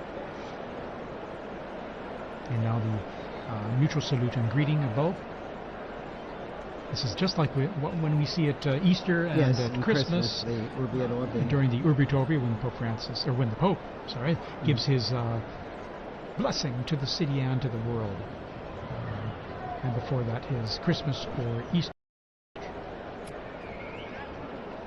So the bands are lined up there as we await the curtains to be pulled back there from the central loggia of St. Peter's Basilica there. And even though the Holy See is a separate country, it's important for Italy to be involved in this too, because he's also the Bishop of Rome. So it's his flock is in Rome as well. Actually, just now taking off my headphones to hear some of the ambient sound, you could hear kind of the craziness that's going on outside. You could hear helicopters, ambulances, fire trucks, everything. And so, I mean, even at the end of Via Conciliazione, where we are, you can hear the excitement and the festivities are happening outside. Monsignor, I think some of that chimney smoke has gotten to me, yes. There's a lot of pollen in the air. Yeah, so definitely. Allergy time. Yeah. As we head into summer. But what a stunning view there. We have the sun just going down behind the facade of St. Peter's. It's always stunning, when it comes time to sunset there with the facade facing east, but then when you're looking at the Basilica and the sun going down behind it. It's always so beautiful. So beautiful, yeah. But everybody's eyes are on this. Yeah, everybody's looking up, waiting for the doors to open and then the white curtains to be pulled back. Well, and there's actually a story about what's happening right now. Again, the Room of Tears, the new Pope getting dressed, and we know that there are 3 sizes of the white cassocks because you don't know who's going to be elected, but you have to be prepared. And actually, one of our colleagues, Chris, who was on this morning actually on the Smoke Watch, was talking about Pope John the 23rd, and he was. That's 11. And actually, since it didn't fit, they had to tie it like a medical garment. Exactly. And so it's a funny little anecdote to just remember that. I mean, no one knows, and so everyone's prepared. But that's what's going on right now. They're trying on the garments, and they're seeing what's fitting. And of course, they have different sizes available to start with, but sometimes they might need adjusting depending. Exactly. More made in God's image and likeness in different sizes. So there you go.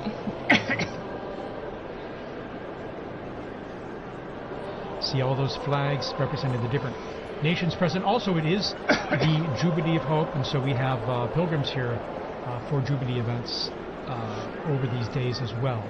I think I read about 15,000 for currently in Rome just for the Jubilee themed events. For pilgrimages that were organized at a time. Well, and we're hearing from our producer, Francesco Merlo, that they're looking outside our building, and as I mentioned, there's helicopters, but they're blocking off the roads, and that's what Liz was mentioning too, that people are stopping, and they're just trying to get to the square as fast as they can. So it's a moment of organized chaos a bit in the square and around the Vatican. We have reports that there are people literally running to get into the square. And they will eventually, as they go through the checks and controls there.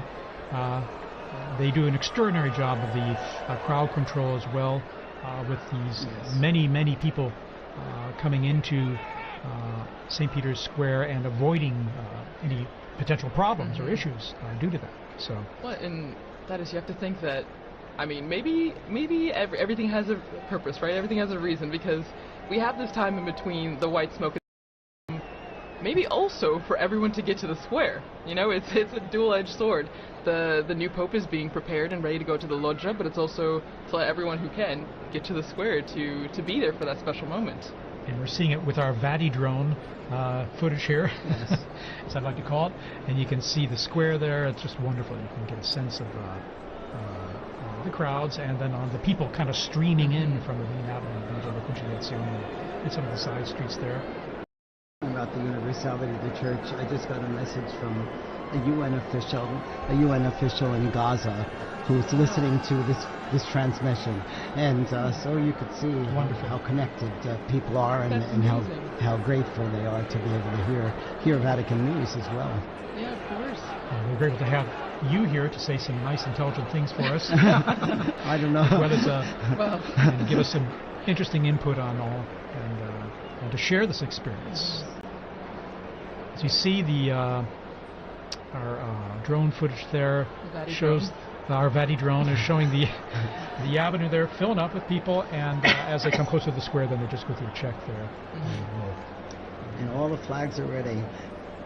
And Thaddeus, since you've been, this is your third conclave in Rome. In Rome, yes. And well, so I haven't been a conclave elsewhere. No, but you've been in Rome. Yes.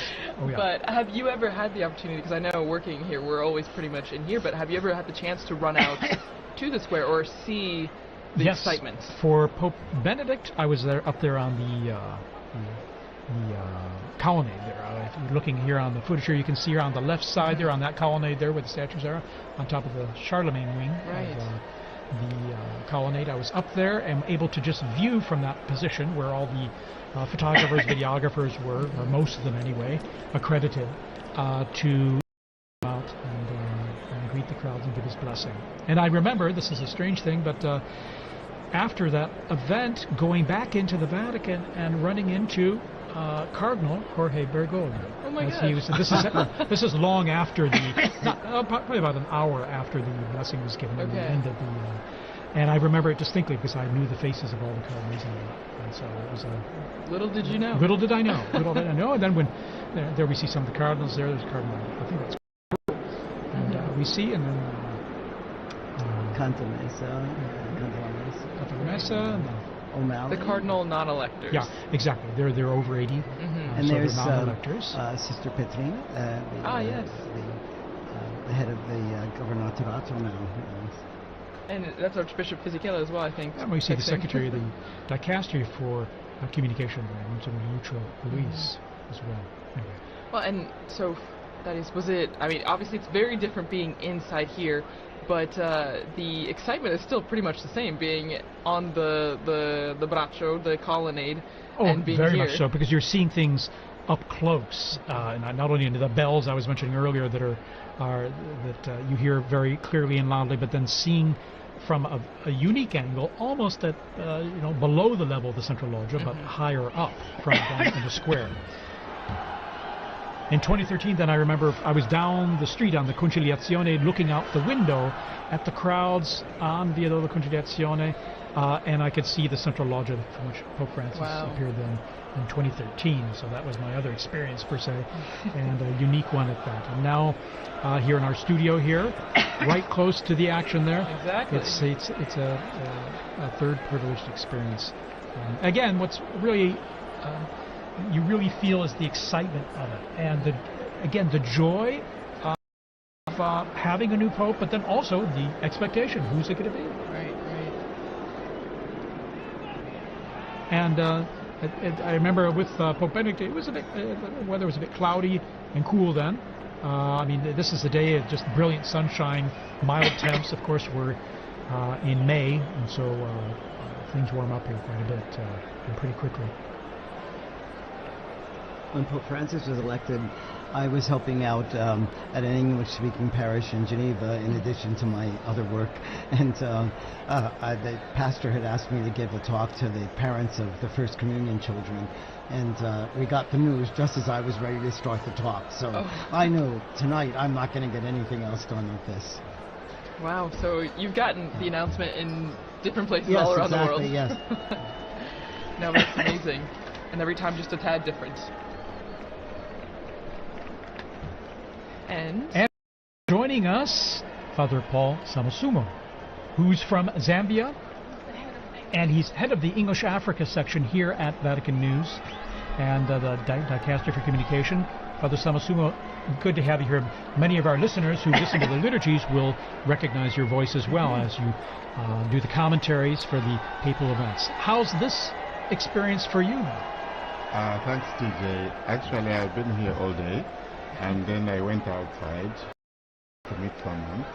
And you won't believe, I got blocked. I could hardly come in. I've been trying to come back for the last 10 minutes. But fortunately, the security forces allowed me when I showed my badge. And, people are just running into the square. It's amazing. It's my first conclave. I've never... I came in just after Pope Francis had been elected. So this is quite an experience. This experience...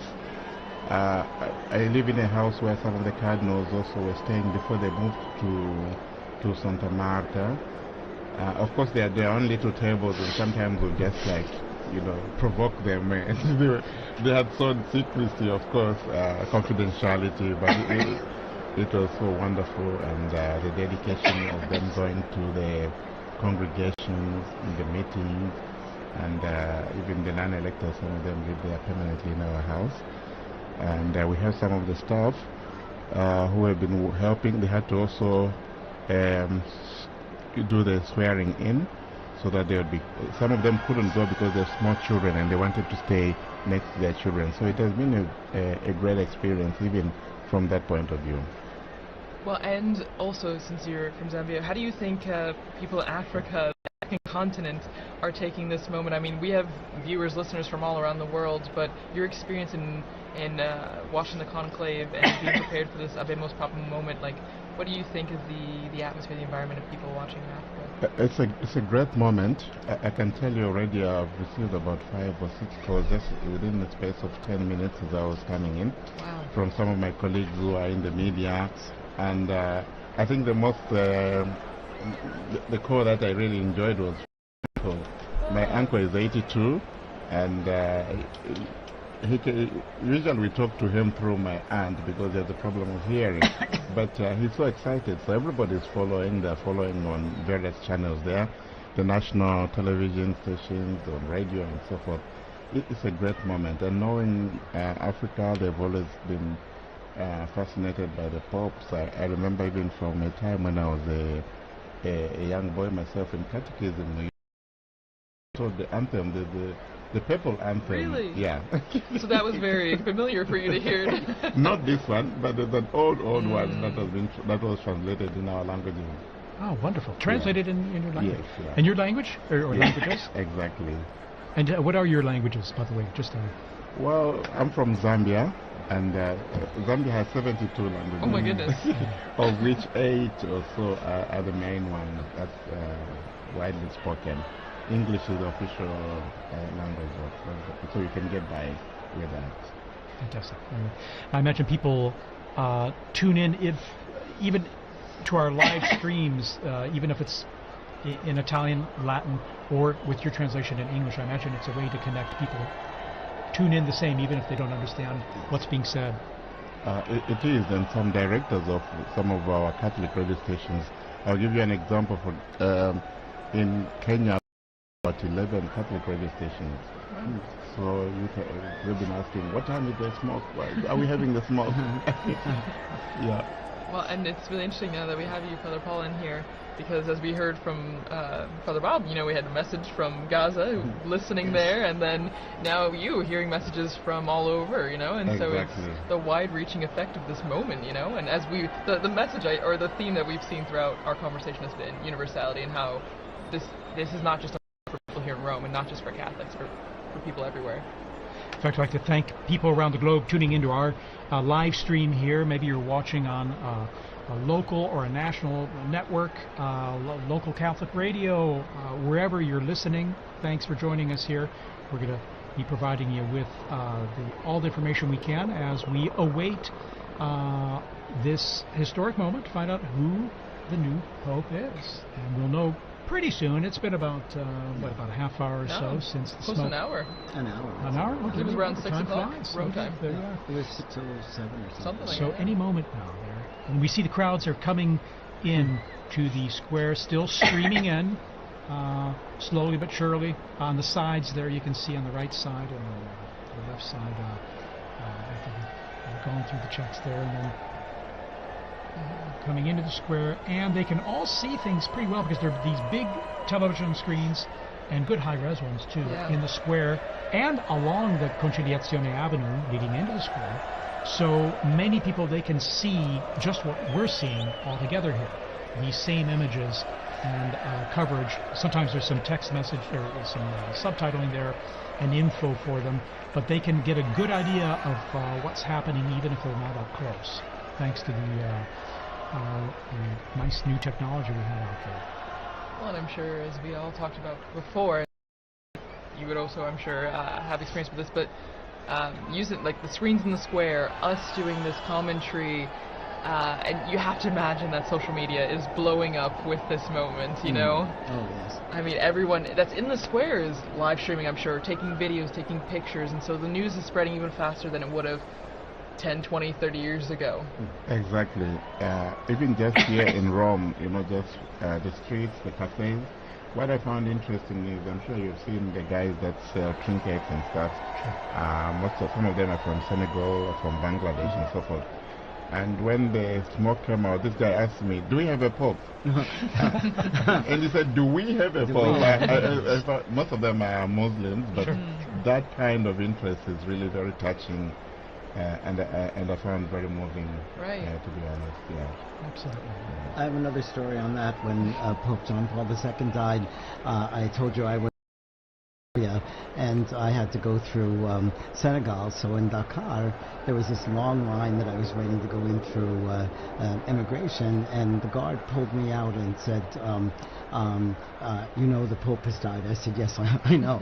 You know. So then he said, "You come up to the front," and then he brought me to the official, and he said, "You must have this father go through now because the Pope has died."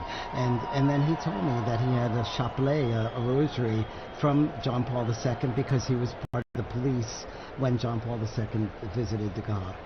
Next morning, 5 o'clock, I'm back in the line because I have to then fly to Gambia. And again, he came, pulled me out of the line, got me through, came, "Is everything okay with you?" You know, it was really amazing. But you see, again, what the Pope means to so many people. And he told me he was Muslim, but, you know, he was an important religious leader. Right, of course. Again, I'm sure people around the world now are just tuning in, dropping in and out of this broadcast and other broadcasts to see what we're all waiting for with anticipation of who the new Pope is. And that should be very soon now. And we'll know, of course, not only from the video we have here, but then when the crowds let us know with their cheers and applause. It will be we'll all be trying to give you immediately the name of the cardinal, which has now become the Pope. And as I believe, TJ, you mentioned earlier, Queen, you know, now and then, so that we will have the name correctly. And then we'll also get to hear the name that the new Pope chooses to be I his think new... the name is always also interesting because it kind of gives this vision of what he wants to do with the papacy. Probably not what he wants to do, but what he, you know, what inspires him. And Father had an anecdote there. I also have one of the Jesuits in Zambia told me, we were so excited because we thought you were chosen Francis Xavier. Yes. And actually it was the next morning that Francis clarified that this was Francis of Assisi. So yeah, it's true, because a lot of people were trying to guess and figure it out. That's right. When he met with journalists, he explained the origin of the name that he took and why. And it's special, like you mentioned about the Pope, right? So it usually drives their an idea of what the focus might be for the pontificate, choosing this special name. And we had mentioned earlier, right, that the person, I think it was Liz that mentioned, the person becomes a new person in that sense. The Pope is a new man because he gets rid of the old name, takes on this new name, and he's no longer just whoever, cardinal whoever. He's the Pope of the Universal Church, the Pope that is the symbol of the Church around the world. Not only because, you know, he's known as Pope, but also because of his white cassock that is widely recognizable. We're seeing these camera shots. You know, those big television screens, people know when they're on camera, and so they have their moment of fame, their few seconds of fame, waving and greeting everyone there. So it's always kind of fun too. It brings a little involvement and participation for everyone. And it's good that the authorities, I think they planned this very well. You have screens around the Vatican, so that reduces also the congestion. You know, we have the new square which has just been redone for the Jubilee year here. So there's another screen there just outside this building. And people are just sitting out there. They are not rushing to go into the square because they can see, and maybe they even get a better shot from a better view from the screen there. So there are a number of these large screens surrounding the area, and I think it was very good planning on that part. Yeah, wonderful, in fact. And then even just the organization, I'm always impressed with the organization, crowd organization, how people are led into these areas to assure that they can get in. It might take a little time, but then also how everything has come off so well without a hitch. Again, it was almost prophetic because so much of the reconfiguration of the square and Via della Conciliazione was done for the Jubilee, but it served very well for the funeral and now for the new Pope. Yeah, the city has done all these works projects also to help traffic flow well through the area. And here we have. Yes. It looks like. Let's see here. It was Cardinal Schönborn, was it? Yes, and then Cardinal, who was the head of the Christian Unity. That's right. That's right. Yes. Okay. And you can hear the helicopters. You Yes. can hear them in the square now. So it's getting louder and more apparent that there's people from all over, and everyone's getting images of the square. And I think the security forces trying to keep the peace. And I noticed also they blocked some of the roads so that people are running across the roads, you know. So you gotta keep them safe too. You gotta keep them safe, right, Kelsey?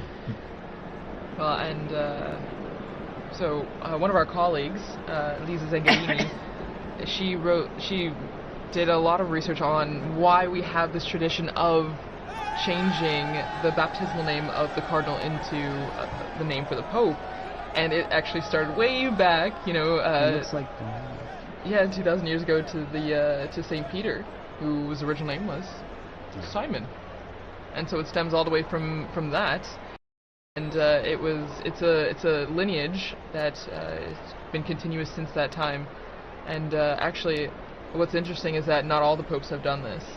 Out of the 266 now, 267, only 129 have actually chosen a new name, which I never realized. It was much later before the new name, was put into practice. There you go. And it was John the 12th, Pope John the 12th. And only during that time, from 955 to today, it's only 2 other people that have not taken new names, which is interesting. Very interesting. Yes. So we've gone from the smoke watch and mourning now to the Pope watch. Yes. We are on a new Pope watch here from the central balcony, and I think we're coming up on prime time here. I think soon we should be seeing the new Pope appear, and we're getting some zooming, some close-ups here of the crowds there, and we saw some Vatican officials, in fact, before. TJ, I just also wanted... as well as the mayor of Rome is out there. Yes. Okay. Yes, Gualtieri, that's right. For the result, was it Cardinal Casper, right? Christian University. That's right. Casper, and then... I was going to say that it's been interesting also from the time the Holy Father Pope Francis died, how the liturgies have been moving and preparing the people. In yesterday's Mass, just, the prayers, we implore you, give us a shepherd, pleasing to you, one who will lead us by example and lead us to the gospel truth. This is in the collect and in the closing prayers. So this conclave liturgy is also very elaborate and very moving and preparing the people. So it's not just like this is just a successor to Francis. This is actually, a transformation. This is going to be Peter now. who is going to be taking office. That's right. Cardinal Ray said that in his homily, didn't he? He did. He's been such a gift during this time too, Cardinal Ray. Cardinal Ray's incredible. 92 years old, full of energy and beautiful homilies, really inspiring us and helping us live through this whole ordeal. Very inspiring. At 92. Yes, 91. 92 years old. Amazing. Inspiration, indeed, and then his energy, and also animated as well, in delivering, yes. giving his homilies as well with passion. So I'm always impressed. But so here we are. All right, we got this flag. Someone is just asking me on the phone, do we have the name yet? No. Yes. We will learn with all of you. We're all like everyone else. It must be hard for those cardinals out there now. Right. You know, they're not allowed to tell us. Exactly. That's true. Yeah. Wow. Mom's the word. Mom is the word. And we're just waiting for the appearance. Pope Watch is on high alert. That's right. It could be turned into. It will be a warning soon. It will be. Okay. So. Yeah. All right. So in some quiet among the crowds now, as this anticipation is sinking in and building. Because I think what they will do as soon as they don't let any more people inside to prevent the stampede. That makes sense, yeah. It makes a lot of sense. Again, like you were saying, the safety. Yeah. Safety is a big priority, Absolutely. even though it's Absolutely. exciting. And you see even small children getting excited for this moment on our screen. So from the youngest to the oldest. Fun for them, fun for us. Exactly. Too. Yeah. It's as fun for all ages. Adults. Indeed. And even the Vatican flag. Vatican time. And we're lucky the sun's gone down behind, it looks like behind the Basilica now, so you won't have the sun blinding you as you look at the central balcony of the loggia there. So a bit of anxiety yesterday, when the smoke wasn't coming. I said, what's happening? Why is it taking that long and so forth? But you could understand. I think, as has been explained, there's so much to do. There was the juramento, there was the homily of Cardinal Conclave as well. Then and then there was also the Vespers as well. So I think you don't understand. But you could just understand also the anxiety and the joy and the excitement surrounding all this. Sure. Yeah. Of course. And then the first time going through the whole process of the voting process, whereas by the time this morning came around, it was all it wasn't anything new. They're going in there to vote, before prayer, of course. I mean, a lot of these flags that we're seeing on the screen as we wait for the Pope, it reminds me a lot of World Youth Day. The same kind of excitement, the same kind of building. You see young people from all over. It's a really beautiful image, and I think is again just a sign of the youthfulness of the Church. We talk a lot about the future of the Church, which begins with this new Pope, but the young people that are also present at this moment to see the historic aspect of this. It's really beautiful. And we see the internationality, the universality of the Catholic Church. It's a global reality, and we see that in the crowds there in the square. And this we also saw during the funeral of Francis. So many people. Okay, there's movement. Okay. Yes, Here we go. The white curtains are behind the glass door. Now the doors are being opened. We see first. Here we are. The Cardinal Proto-Deacon. And he's smiling. He's smiling. He will give us the announcement. Here we are.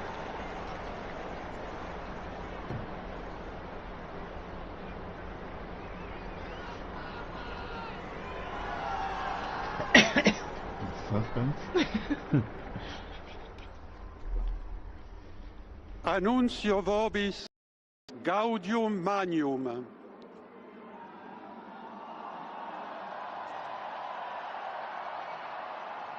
Habemus papam.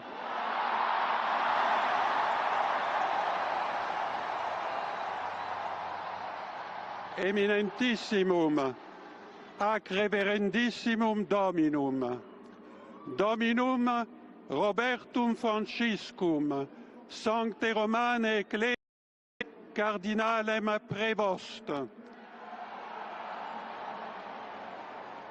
qui sibi nomen imposuit Leonem decimum quartum.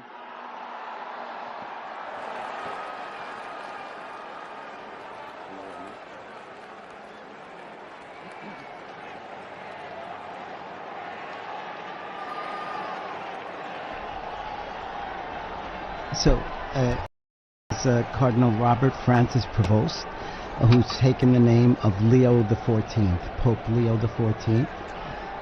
Cardinal Prevost is an American, and he spent most of his ministry in Latin America, in Peru, and also in Paraguay. And he's an Augustinian father. He was the provincial in Latin America, and then became the bishop of Chiclayo in Peru. And he then is also he became the superior general of the Augustinian Fathers as well. He's now he's been the prefect of the dicastery for bishops. We see the cardinal electors there appearing on the balcony there as well, with this joy and smiles on their face. A great joy indeed, and well, it wasn't one of those fabulous moments, so to say. What a great joy. It's a wonderful joy. And he's from Chicago, Yes. Illinois. Okay. An American. An American. An American. I think that's a historic moment. For sure. Truly, truly historic. And you can see all the cardinals on the different Yes. balconies there. For our radio listeners, you may not be able to see this, of course, but they're appearing on all the balconies to the left and right of the central balcony. All of them clearly standing out with their red vestments and smiles, and Waiting to again, for all of us to greet this new Pope as A well, great new pope. which now we know his name. Cardinal Robert Francis Prevost, Augustinian, Amazing. and has served as prefect of the dicastery for bishops. A native of Chicago, Illinois, in the United States.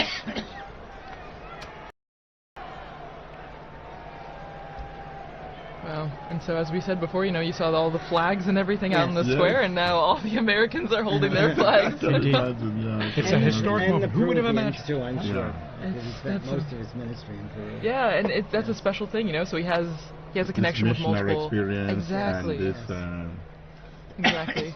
continuation of evangelization Mhm. mission of the church. The priority, yeah.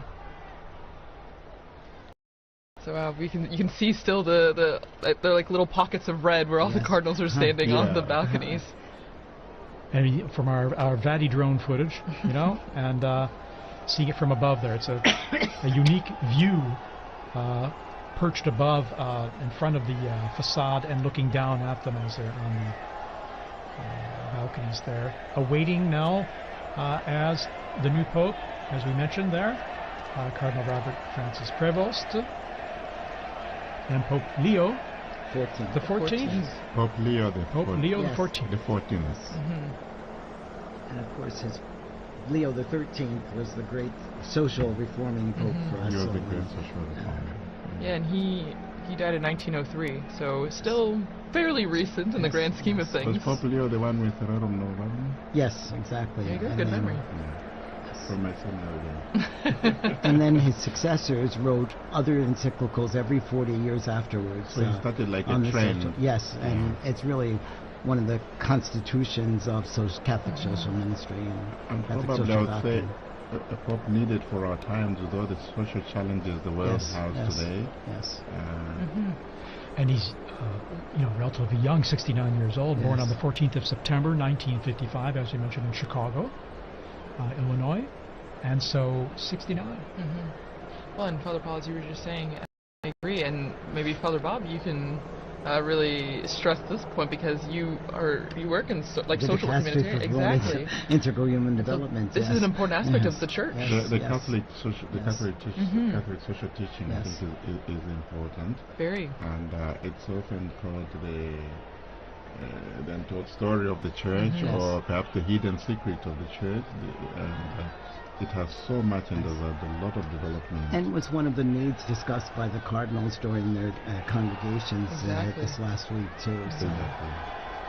Oh, there we see There's some an American flag. There's an American flag there. People are thrilled about this. Yeah, you know, and there's quite a number of American students. I mean, yes. Dr. O'Donnell was here, and he was going to be in the square with his American students. So you can imagine them What a cheering. treat. Yes. It'll be a treat for them, indeed. Yes. I can imagine the scene. The house I live behind is the Basilica of St. Augustine, where we have also the tomb of St. Monica. Yes. So that's Beautiful a great day church. for all the Augustinians. Yeah, very special day. Yes. Indeed, he. Looking at his biography in going back to more recent history, 1999, he was elected the provincial prior of the Mother of Good Counsel province in Chicago of the Augustinians, and after 2.5 ordinary general chapter elected him prior general of the order of the OSAs. Ministry again entrusted to him in 2007 at their ordinary general chapter. And reading here, in October 2013, he returned to his province of Chicago to serve as teacher of the professed and provincial. He served as, and then you would see his roles there. In 3rd of November 2014, when Pope Francis appointed him apostolic minister of the Diocese of Chiclayo in Peru, where he served many years, and he was made a bishop there, and he served there for many years. And then in March 2018, he became second vice president of the Peruvian Episcopal Conference, so working as a missionary there, missionary bishop as well in Peru. Here we're seeing these beautiful shots of the Vatidrone there, of at the same level almost of those balconies, and all the cardinals kind of crowded in those balconies. And they look like they have the same anticipation that we do. Exactly. Any moment now, Pope Leo XIV will be appearing. Pope Leo XIV. Will be appearing from that balcony. Well, Leo XIV. Looking again at his the person he took the name from before, Leo the 13th. He actually, Pope Leo XIII had the third longest papacy, well, verified papacy that we know of, behind Peter, the apostle, and then John Paul II. So one from way back in church history and one from our very recent history. Long live the Pope. Exactly. No, and even on the screens now you can see a lot of people climbing up on the what are they? The lampposts in St. Peter's Square, Anything to get a better view. yes, just trying to get a good view of the new Pope.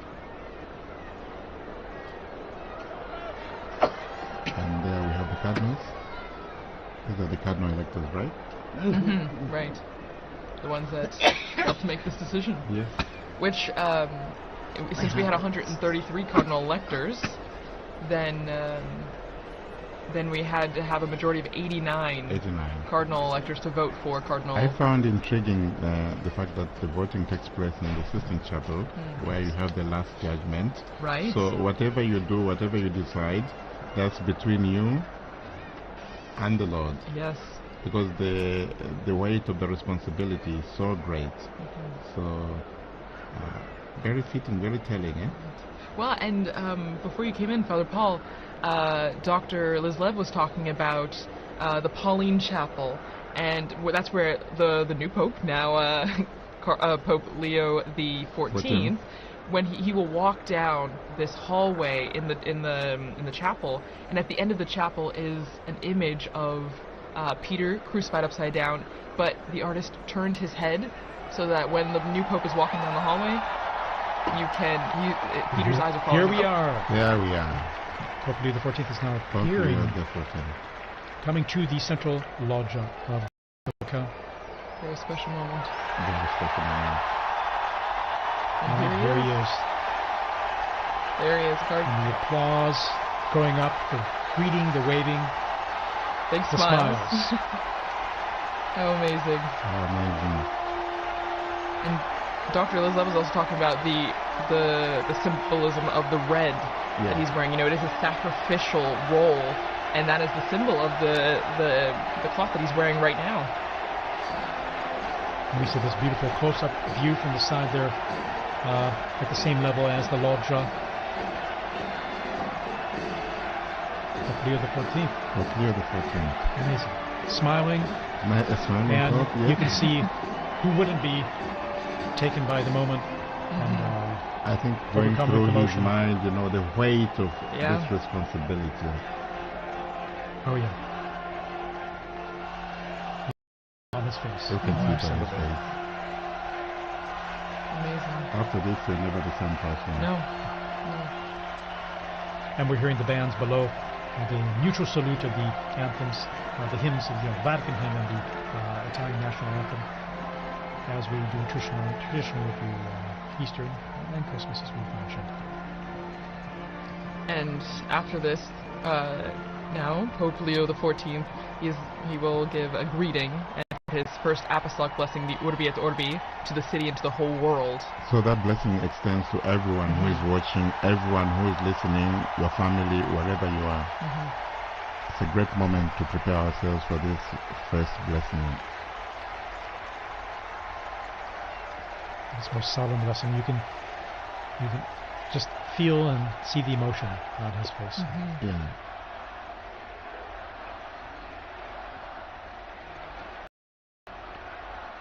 And the crowds there gathered in St. Peter's Square, still arriving, we're being told, from the avenues surrounding the Vatican there, the streets and the...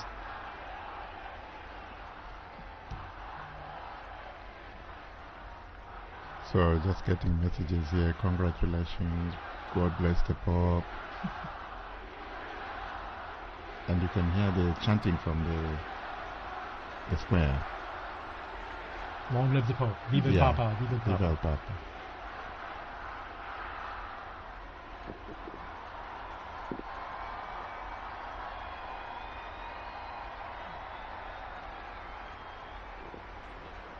And we're all silent now, awaiting his first words.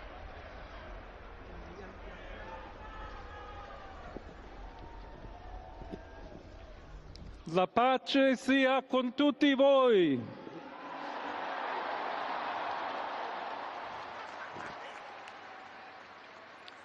Fratelli, sorelle carissimi, questo è il primo saluto del Cristo risorto, il buon pastore che ha dato la vita per il gregge di Dio. Anch'io vorrei che questo saluto di pace entrasse nel vostro cuore, raggiungesse le vostre famiglie, a tutte le persone, ovunque siano, a tutti i popoli, a tutta la terra. La pace sia con voi.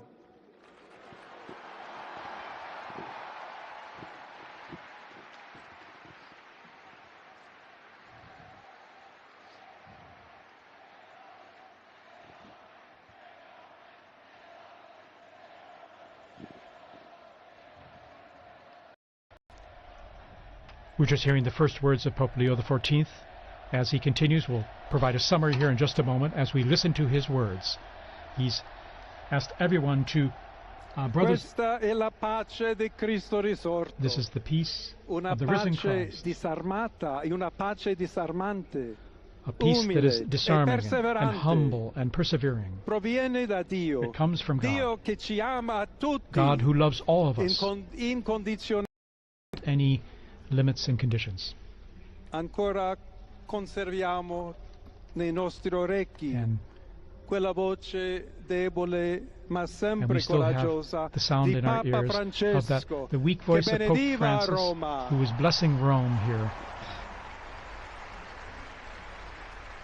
We have that fresh in our minds, in our hearts, in our ears, hearing his voice. Il Papa che benediva Roma The Pope who was blessing dava la Rome, sua benedizione al mondo, al giving his mondo blessing intero to the world quella mattina del giorno di Pasqua. on that morning, on that day of Easter Sunday. Consentitemi di dar seguito a quella stessa Allow me benedizione. to continue Dio that ci same vuole blessing. bene. Dio vi ama tutti. God loves E everyone. il male non prevarrà. Evil will not Siamo prevail. tutti nelle mani We di are all Dio. in the hands of God. Pertanto, senza paura, So without fear, uniti, united, mano nella mano con Dio hand in e hand, tra di noi, with God and among ourselves, andiamo avanti. we go forward. Siamo discepoli di Cristo. We are disciples of Christ. Cristo ci precede. Christ goes before us. Il mondo ha bisogno della sua luce. The world needs his light. L'umanità necessita di Lui come Humanity il ponte needs per him. essere raggiunta da Dio e dal suo amore. But as the bridge between God and his love. Aiutateci anche voi, poi gli uni gli altri, a costruire i ponti May we all con il build dialogo, bridges con with l'incontro, dialogue and unendoci encounter, tutti per essere un solo so that we can popolo, all be sempre in pace. one people, all in peace. Grazie a Papa Francesco. Thank you, Pope Francis, for all you've done. We're hearing the first words here of Pope Leo XIV, just elected Pope. Voglio ringraziare anche tutti i confratelli I'd like cardinali to also che thank my hanno brother cardinals scelto me who chose per essere me to successore di be the Pietro successor of e Peter camminare insieme a voi and to come Chiesa walk along unita, with you, cercando sempre la pace, la giustizia, searching all together for cercando peace and sempre justice, lavorare come uomini and working e donne together, fedeli a Gesù men and women Cristo, faithful to senza Christ, paura, without fear, per proclamare il Vangelo, proclaim the per gospel, essere missionari. to be missionaries.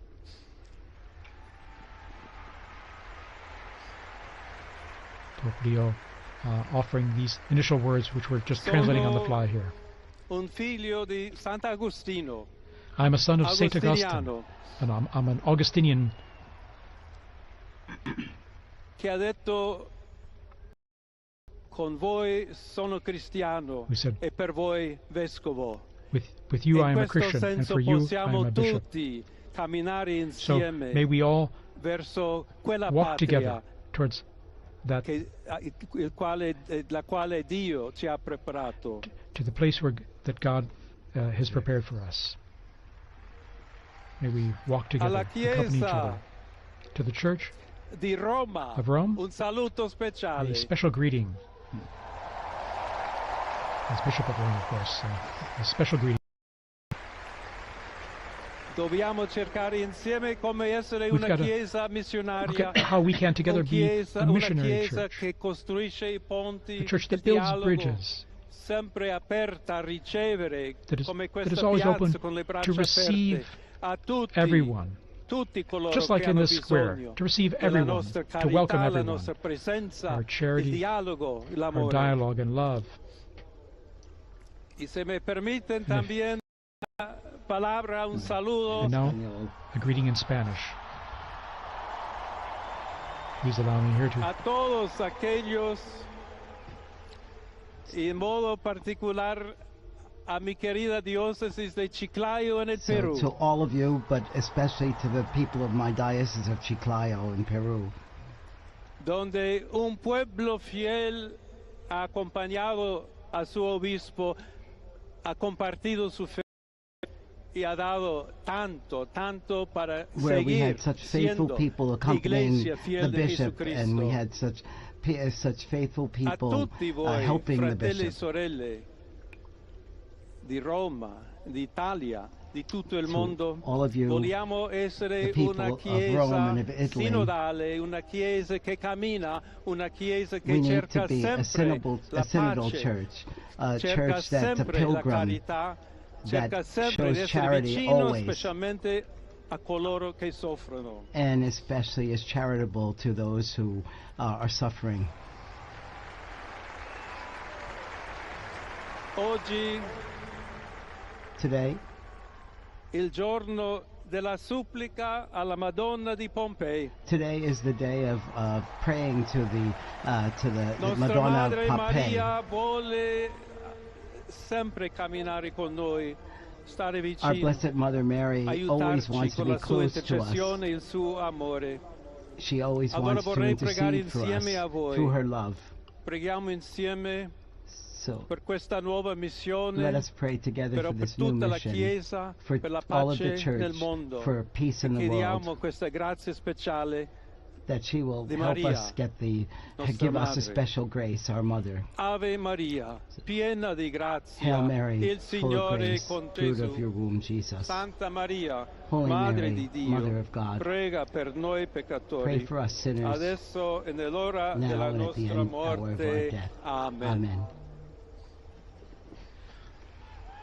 Pope Leo XIV there. Pope Leo XIV, very interesting. A few themes coming out already there from his first speech, talking about peace.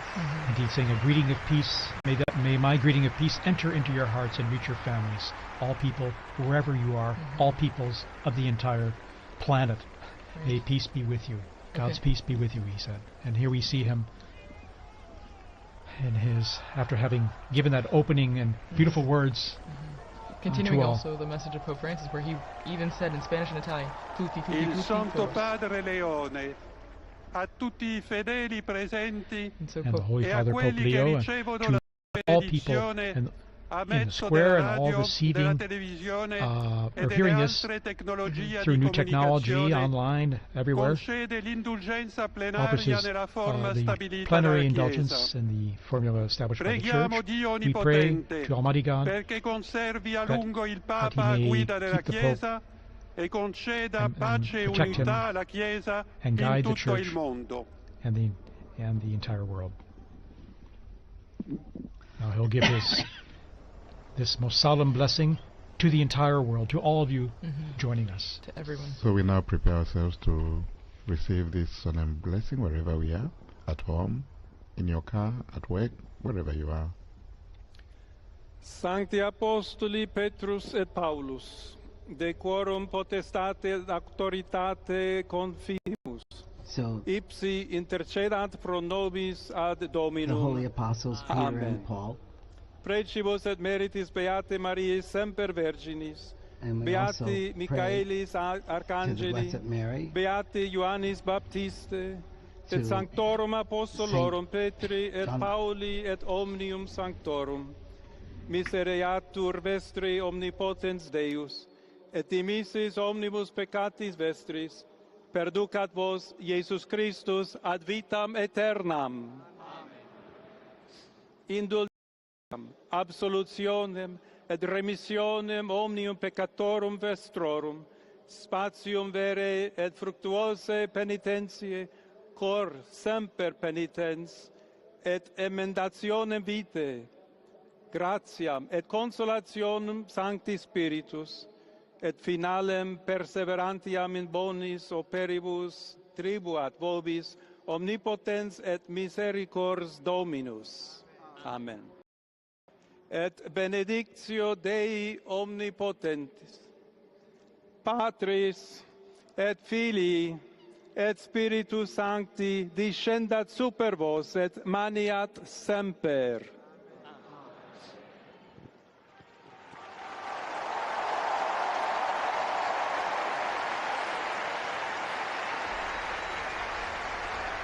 And we just heard the blessing there, received the blessing there of Pope Leo XIV, and to the world, to the city, this most solemn blessing to all of us and all of you listening and watching out there. What is interesting, he's smiling, and I found very touching the fact that he made reference to his former diocese in Peru and spoke to them in Spanish. Very, very touching moment, and how they are thanking them for how they accompanied him. And from this moment, I think we all accompany the new Holy Father with our prayers and support. And once again, he asked, just like Pope Francis did before, he asks for continued prayers. You know, this is a heavy task, as we all noted before, and he continues to ask all of us for prayers and also for the intercession of Our Lady on the special feast day. and he asked us especially to be bridge builders, as he is the pontifex, the bridge builder as well, that we should all be building bridges, both here in the Diocese of Rome, in Italy, and throughout the world, and that we should build that on fraternity, and on solidarity, and on dialogue. So many times Pope Francis told us the same. There have been false debates, I think, in leading up to this about unity and diversity and things, but he's made it clear that he's looking for us to be united, but also to be the bridge builders and to bring about peace in the world through religion. We're seeing this stunning footage, or this video of Vati drone there going close to the balcony and seeing, I think for the first time, unique images like this up close. The new Pope. There's about 100,000 people we're getting in the square right now who are seeing Pope Leo XIV for the first time. Here's just from the European pinging from the border of Texas and Mexico that Pope Francis, she spoke to him when he was there. It's amazing, all the people who are appearing in the square now, and the connections they had present and past. Again, quite a novelty, an American Pope, and here he is waving, and again, once again, you can see the emotion and sense of responsibility, the weight of the office. Well, and this is a beautiful view, seeing from inside the loggia, looking out, what he would see as he waves to the crowds. It's a very interesting place there. I don't know if you remember, we used to do the commentaries from that place. Indeed, commentary positions behind, off to the side of that big hall of blessings, and after those blessings, we would greet the Pope as well, briefly afterward, on Easter or at Christmas. Well, that's our historic moment. The warning is over. We have a new Pope. And you know, let's see, Victor, you were telling us here about, you were translating the prayer. This is the prayer that is read, the blessing, I'm sorry. So, may the holy apostles Peter and Paul, in whose power and authority we trust, intercede before the Lord, through the prayers and merits of Blessed Mary of the Virgin, St. Michael the Archangel, St. John the Baptist, the holy apostles Peter and Paul, all the saints. May Almighty God have mercy on you and forgive you all your sins, and in Jesus Christ, Lord, to the Holy Spirit. He speaks about the indulgence and the absolution and remission of sins, and he also gives the blessing. I'm not entitled to give the will be blessing, but we heard it from him. But again, it's the most solemn blessing that he gives and imparts. And again, in his words, he offered greetings of peace to everyone everywhere, and stressed that he wishes to be a builder of peace in his ministry, and to and 2 or 3 times mentioning the word missionary. I think probably also echoing his own experience as a missionary bishop, and now like the Pope. I found also that very touching, this openness to the world. And he's someone who is coming from the outside. He has been in the Korea, and now, so he has both worlds. And this is very interesting and quite assuring, I think, for the Church. Well, and he comes from the Americas, so while he is an American by birth, being born in Chicago, he has connections to Peru, and so I think it's a beautiful continuity, between the two, the Americas right there. And as we see on the Vati drone, we're getting a good image of the apostles lined up on St. Peter's, the facade there, and you still see the massive crowds that have gathered, over at least 100,000 people, both in the right there and beyond, past the Conciliazione and our office even. Indeed. And then again, that embrace of the 2 colonnades is just unique. It has a warm feeling to it of welcoming and embracing those present there in the crowds. Now we're going to try and go back down on to the square there to our own Joseph Tulloch, our roving journalist, our roving reporter. We're trying to connect with him. Again, it happens that the cell coverage there gets pretty saturated, even if it's pretty extensive. So we're waiting to link up with him to get some direct feedback from him. But while we wait for that, as you were just mentioning, TJ, about the arms of the colonnade, and that ties in perfectly with what Pope Leo XIV was talking about also in his Urbi et Orbi, the blessing and the greeting, where he speaks about we need to be welcoming to all people, tutti, tutti, tutti, todos, todos, todos. And so it continues. I mean, you get that welcoming embrace from the square, but then also from our new Pope, which is a continuity also from really Pope Francis, who initiated that, with his famous line, todos, todos, todos. Exactly. Everyone is welcome. It was interesting that he said, for you, I'm a bishop. With you, I'm a Christian. Yes. That was really beautiful. A quotation from St. Augustine, I think, yeah? Well, and it's true. It's a nice, it's a good way to identify himself. That we're all Christians, but he's also a shepherd when he was a bishop, but then now as the Bishop of Rome and the head of the Catholic Church. Again, embracing everyone, inviting everyone, basically underscoring the unity that brings us together, both Christians, non-Christians, everyone. And it means, TJ, we are going to see that unity we are talking about in the synodality, because he did refer to synodality as well. He did. And that word meaning talking to, hearing everyone's opinion and dialoguing together, listening to one another. That's what, in a sense, the basics of synodality, in terms of listening to one another and seeing where we can talk about things and come to understand one another and where we're coming from and maybe the best way to go forward together. And we're going to be on, just to let you all know, we're going to be on the air here for a little while longer, at least another, probably about an hour here, to provide more updates on what's happening and trying to connect to St. Peter's Square there with our own Joseph Tulloch. We're trying to get through there, and once we get through, we're going to chat with them and get some a sense of what it's like out there. I mean, the crowds are still there, although the square is slowly starting to empty now, and we're seeing the bands there that just performed leaving, and again, an incredible moment. It's amazing to have a pope from North America, United States, but one who's also lived and worked internationally, as we mentioned, Peru, and then here at the Vatican. In fact, his Italian is very fluent. We're going to take a little break here, a little musical interval, and we're going to come back just shortly here. So stay tuned.